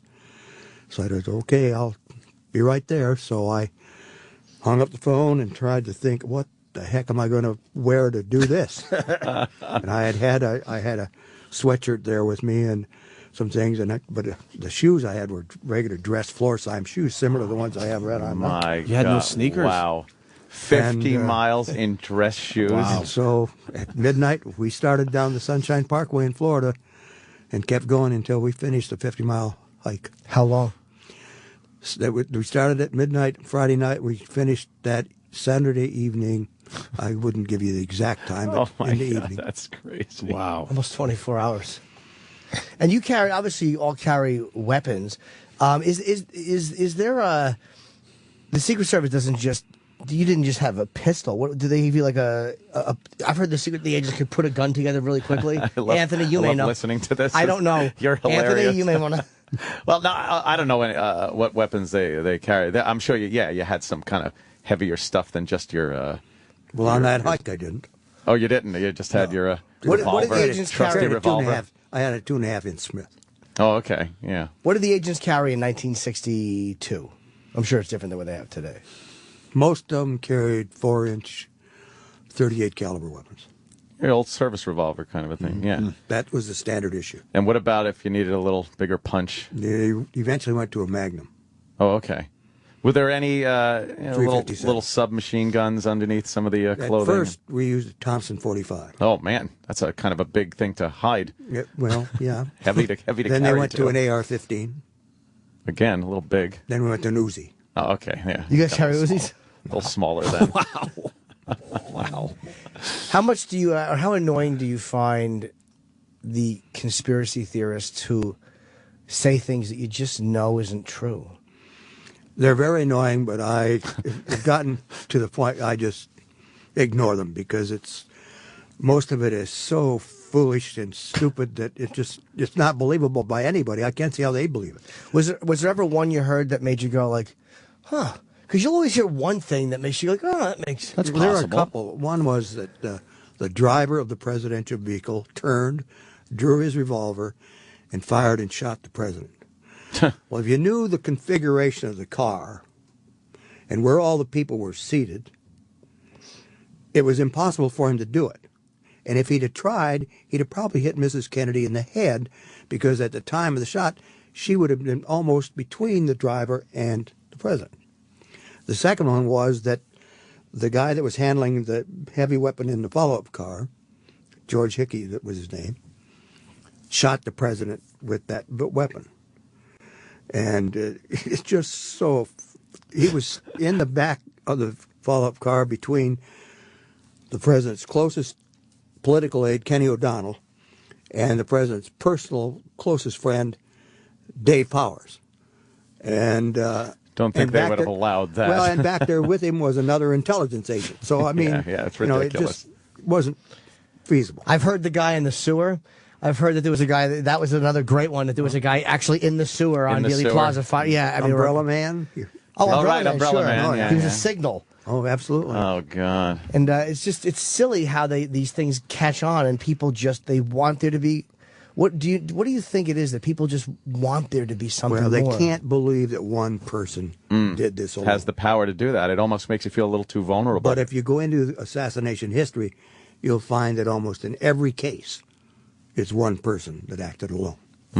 When you think of that day, when you think of being behind that, or that moment, obviously, what is the image that jumps out at you the most? Is it not the shot? Is it something on the back of the car? Is it a smell of exhaust? What is it that you associate with that? It's the picture of the president lying in Mrs. Kennedy's lap, the right side of his face up, his eyes fixed, with a hole in the upper right rear of his head, and I knowing that he was dead. Wow. And you knew that she knew it, and that there was...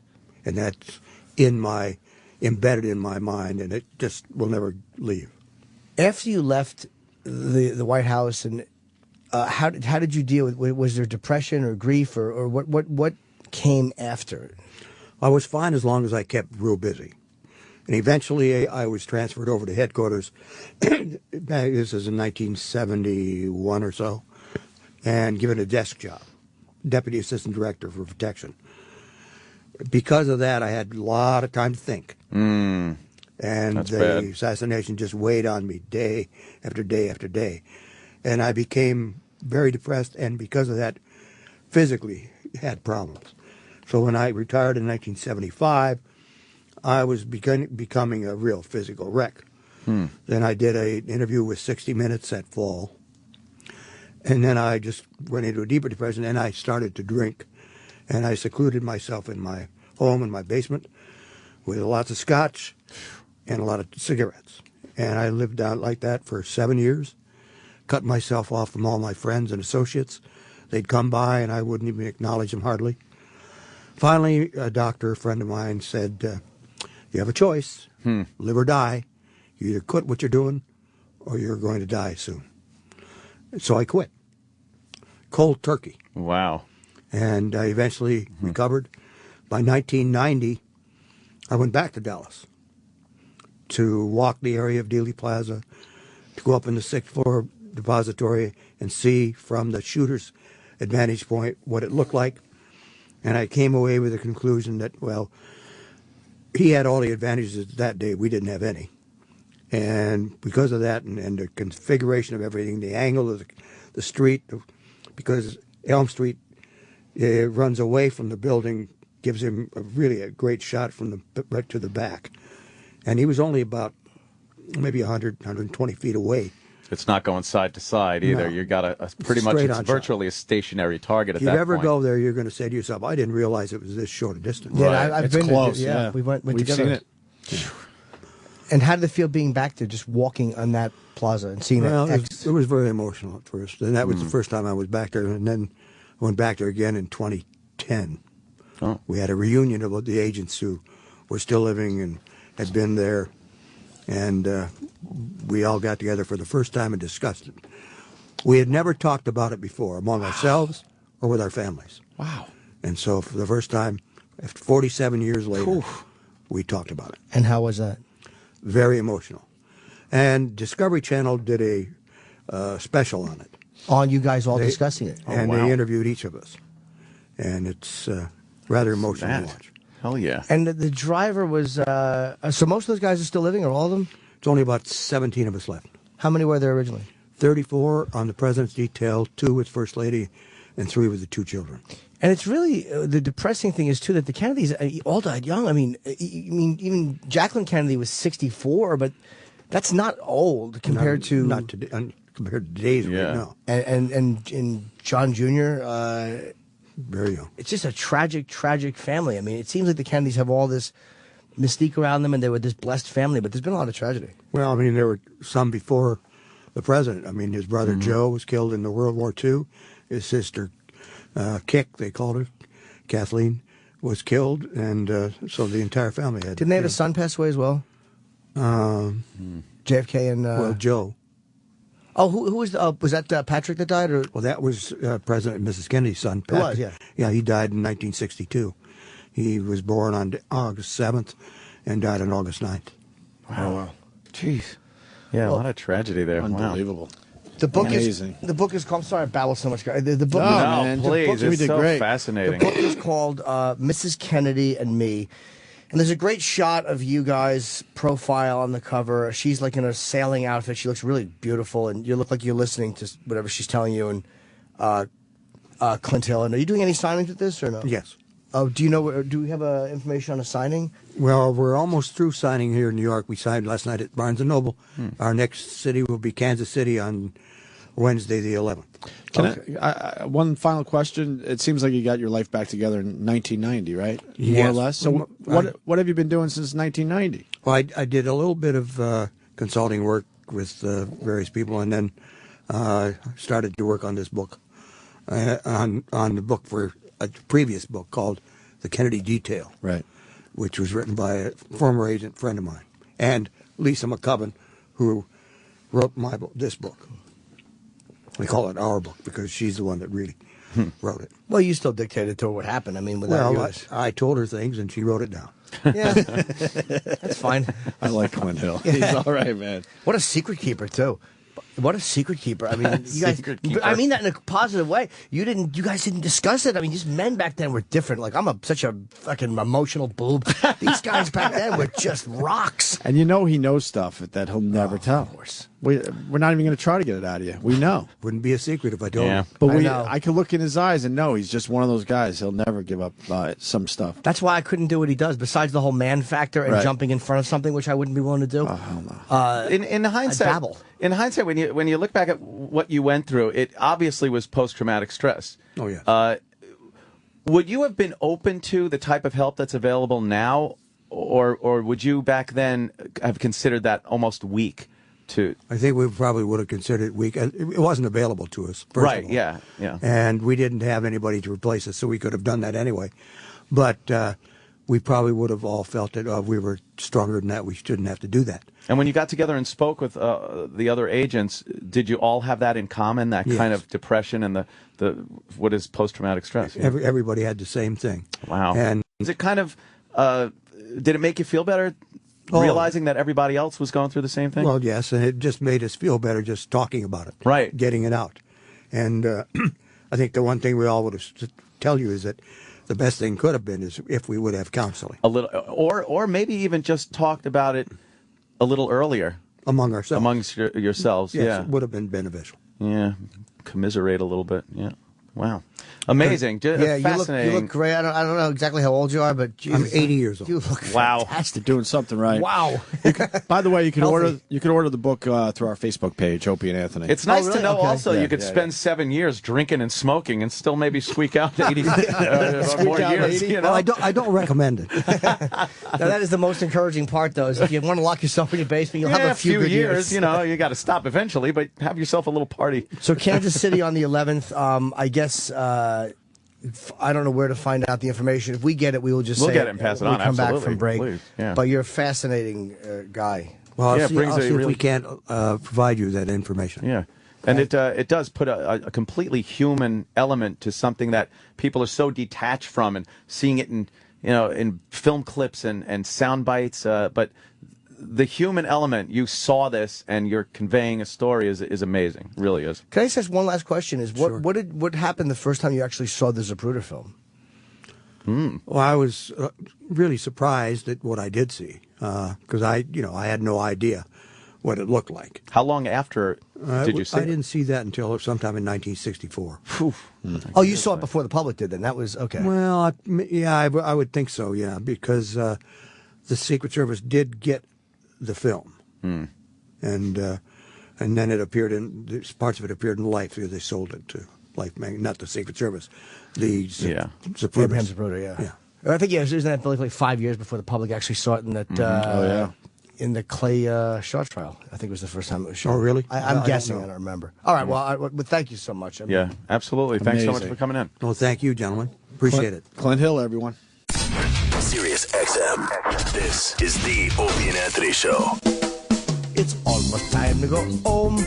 It's almost time to go home. It's almost time to go home. It's almost time to go home. It's almost time to go home. It's almost time to go home. It's almost time to go home.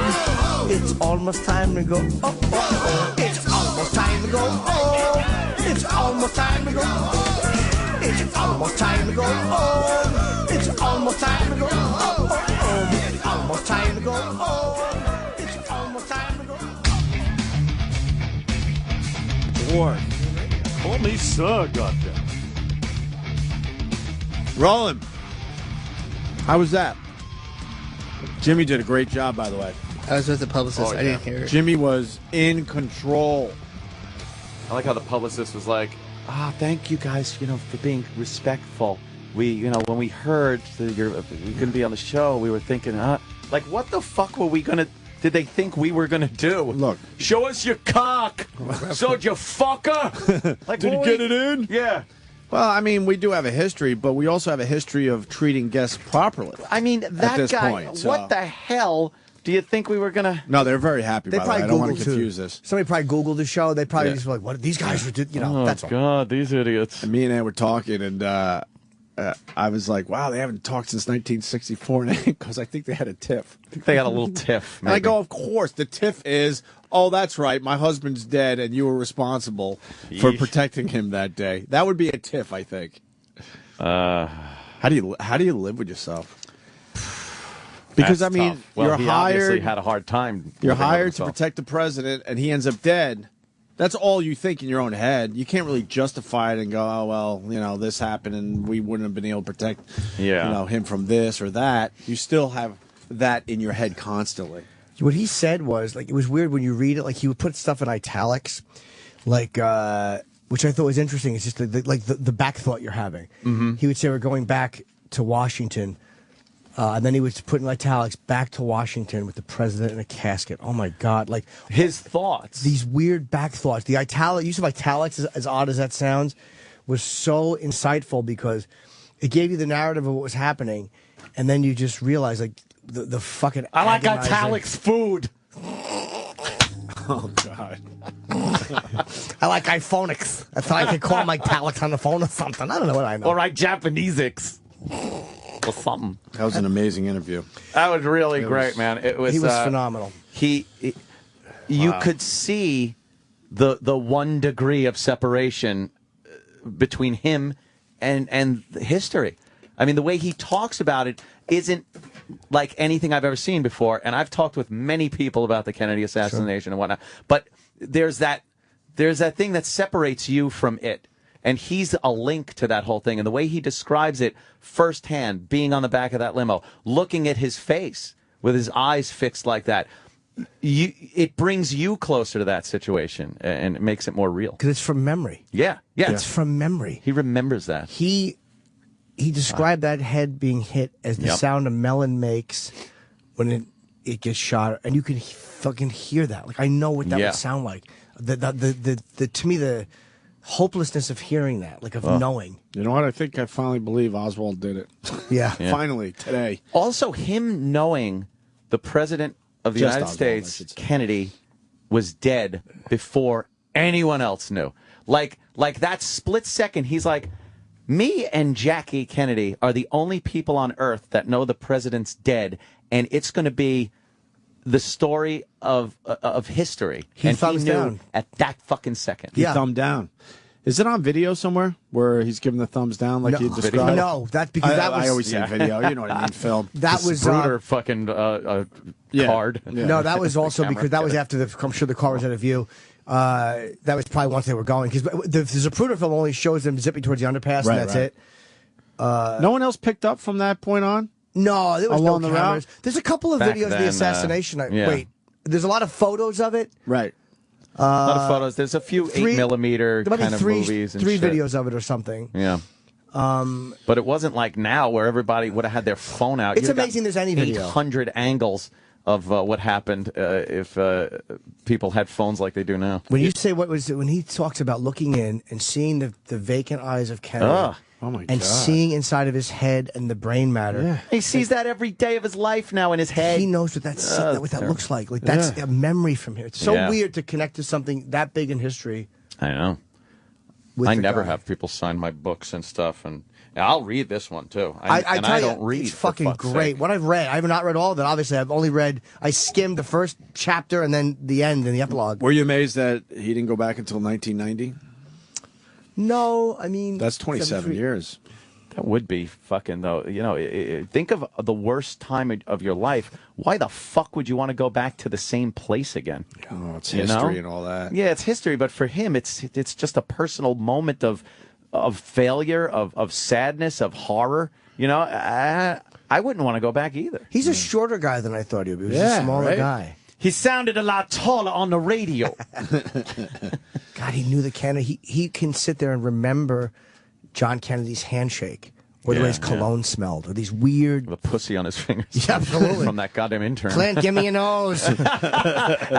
Clint. But it's amazing that he can remember that stuff and not theorize about it. He knows shit. Oh, dude, he knows It's so obvious he knows shit. I think he's still coughing up some of those cigarettes he smoked in the basement, too. Yeah. It's amazing he's still alive. I mean, guys back then, men's, Scotch just and drinking and cigarettes. smoking And like it was they scotch, did. too, right? Oh, yeah. That's it's the just hard amazing. Stuff. The hard stuff. And he does consulting work, and someone writes, that means he killed motherfuckers.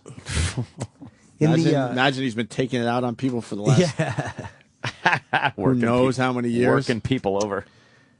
To make up for it. He's probably a vigilante. It's the only way to get by. In the book, it's sad when he talks about John Jr. That was sad. Yeah, it's very sad. Because he talks about the kid going on the helicopter. Yeah. And, well, that was when you watch him saluting like that, it's one of those, oh, God, moments. You're like, ugh. But just like, that was one of those italic moments where it's like, yeah, we'll see when we'll be back in 3 days. The parents told him. It's like, oh, fuck, man. Really sad. I think we should celebrate the fact we had an amazing interview and get the hell out of here. I think so, too. Shut the fuck up, Sam. Well, you know what? Sam! It's Friday. How about you pat us all on the back Yeah. instead of making us stay Yeah, really. till 10 today?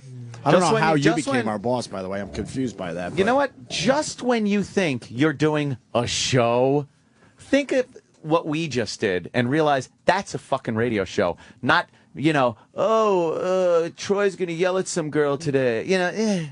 Why don't you... Real show. Sam. Real show. Let everybody pat you on the back. No, I want you. Yeah. Do me this favor and go around the room and pat each of us on the back. Okay. today. It was really good. I think it's I'm appropriate. gonna get my back ready. I think it's appropriate. And then we're gonna go home. And then next week you could start back up with all that bullshit of yours. Thank you. I'll even turn my back a little bit this way. Legit. Thanks a lot. All right, but pat us on the back. Jimmy loves his pat on his back. Good job, Andy. Don't touch me.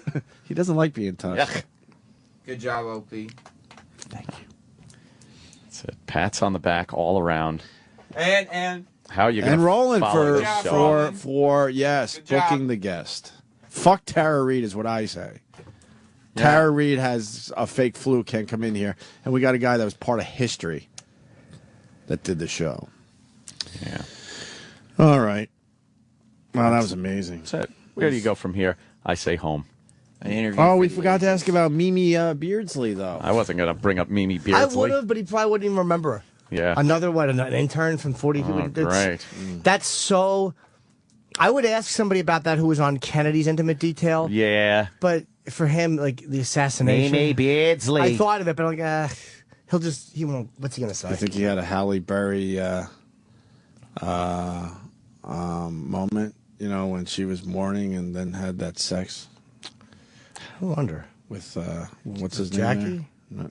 Mimi Beardsley. No, I mean, she was all depressed and stuff about maybe his fooling around and Oh, maybe. had a weak moment and then he got in there. I would love to get Mimi Beardsley. Like Billy Bob Thornton. The Billy Bob Thornton Halle Berry scene. You think one of those scenes went down with Clint Hill and the First Lady? Could have. Yeah. I wish she was here to ask. And I know he wishes he would have called her when she was sick. Yeah, what was that about? I think he was just too emotional, and he realized that he said that he was just he didn't want to bring that up to her because it would remind her of the day. And she also.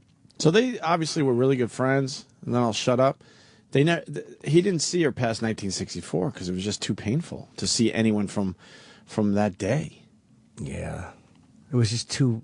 It just brought you right back to that horrible, horrible moment. Because he says they were best friends, or she was his best friend, and then 1964, that was it. Never talked to her again. Wow. BFFs. Were they BFFs? Forever. Forever. And she certainly was a MILF. Yeah. Oh, yeah, she was a MILF. Jackie O. All right. Well, he's from. I don't know if he's still in Washington D.C. or not. I refuse to make Sam any happier. In honor of the White House, sitting here. Oh, but Jimmy's getting at something. Yeah, I'm sorry, sir. That's okay, buddy. Sorry, sir. Why are you wondering if he's still in Because I will be Oh, I got in Washington, D.C., April 12th, the D.C. Improv, and Clint Hill will be there. And he's got secrets to confess. Really? No. April 19th through 21, I'll be in Cincinnati. And those are my gigs. Happy Easter, everyone. Yes, I will not be here Monday, but I'm back Tuesday. Where are you going to be Monday? I got to go to L.A. for something. So let's all go do something on the Monday. day after Easter. Why would you be here anyway? Yeah, let's do something. Oh, that's right. What? Day after Easter. No guess. Why are we here Monday, Sam? We shouldn't be. Easter Why did Sunday. you schedule us? Answer the motherfucking question, Sam. Well, I mean, technically, the holiday is Good Friday, which you just worked through. Jesus. Monday is not. We a can't take a holiday. day for Jesus. No, Monday's not a holiday. Jesus. And I think Jesus would have liked us to take Monday off. Why don't you think about all the people that have to go to work on Monday morning? Yeah, fuck them. And they want to wake up to the Opie and Anthony show. They don't got a Sam Roberts in their office. But what of Jesus? I bet they all do. They don't. One guy that they What all about do. Jesus? Shithead? Yeah. What of Jesus?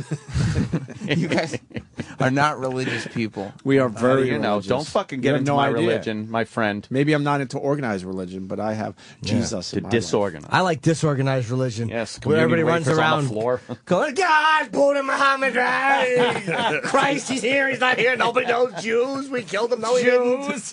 Disorganized religion. That's great. Disorganized religion Just in sounds disarray. like an SFP's song. Everyone shows up at the church, but no one knows what they're supposed to do. Yeah. All try to figure it out on the fly. Everybody say your prayers. It's disorganized religion. Oh, no. Everybody say your prayers. Disorganized religion. Sounds like a #1 hit tune. Fucking so heavy, only the devil could lift it. Oh, man. That's heavy. Hey, this bothers people. The guy with the nail gun to the heart, I'm just going to play the audio. Go ahead. And just imagine what we would have said about it, all right? Why don't you comment right after it? And we'll see you guys soon. All right. With a name like Dennis Hennis, this violent New Jersey man has some funny stories. Oh, you know, Dennis the Menace, you know, all the good stuff. But there's nothing funny about the story he told us. Saturday, the 52-year-old self-employed builder was doing some work on a neighbor's roof when his nail gun jammed. Like I've done 100 times before, just undo it, but it wasn't going so well, and I had turned it a little too far, and pop, felt like somebody poking you right in the chest. That's right, a 3.5-inch nail shot right into the man's chest, hitting the right side of his heart. Hennis held on to part of that nail as he waited for paramedics who rushed him to the nearby hospital. Fog kept Hennis from being flown to Cooper University Hospital. An ambulance tried to take him, but he went into cardiac arrest and needed CPR, which moved the nail in his heart, creating a bigger hole. I thought I was done. I really did. Soon the fog lifted and Hennis was airlifted to Cooper, where he had to be revived 2 more times. A team including trauma and cardiac surgeons took over and fixed the damage to his heart. You're talking about a puncture wound to the heart. He's very lucky. There's so many things that had to take place for him to be alive. It was just a wonderful experience to be part of, to be honest with you. It was nice to have all those people working for one main goal, to get him better and to get him into the ICU. Hennis, of course, is praising Cooper, and he plans to go back to work with the promise that he'll be a little more careful handling his nail gun. Safety first, yeah, safety first. You've heard about it. You've waited 4 long hours for it. Finally, the moment is at hand. After Opie and Anthony Live is coming up next. Yeah.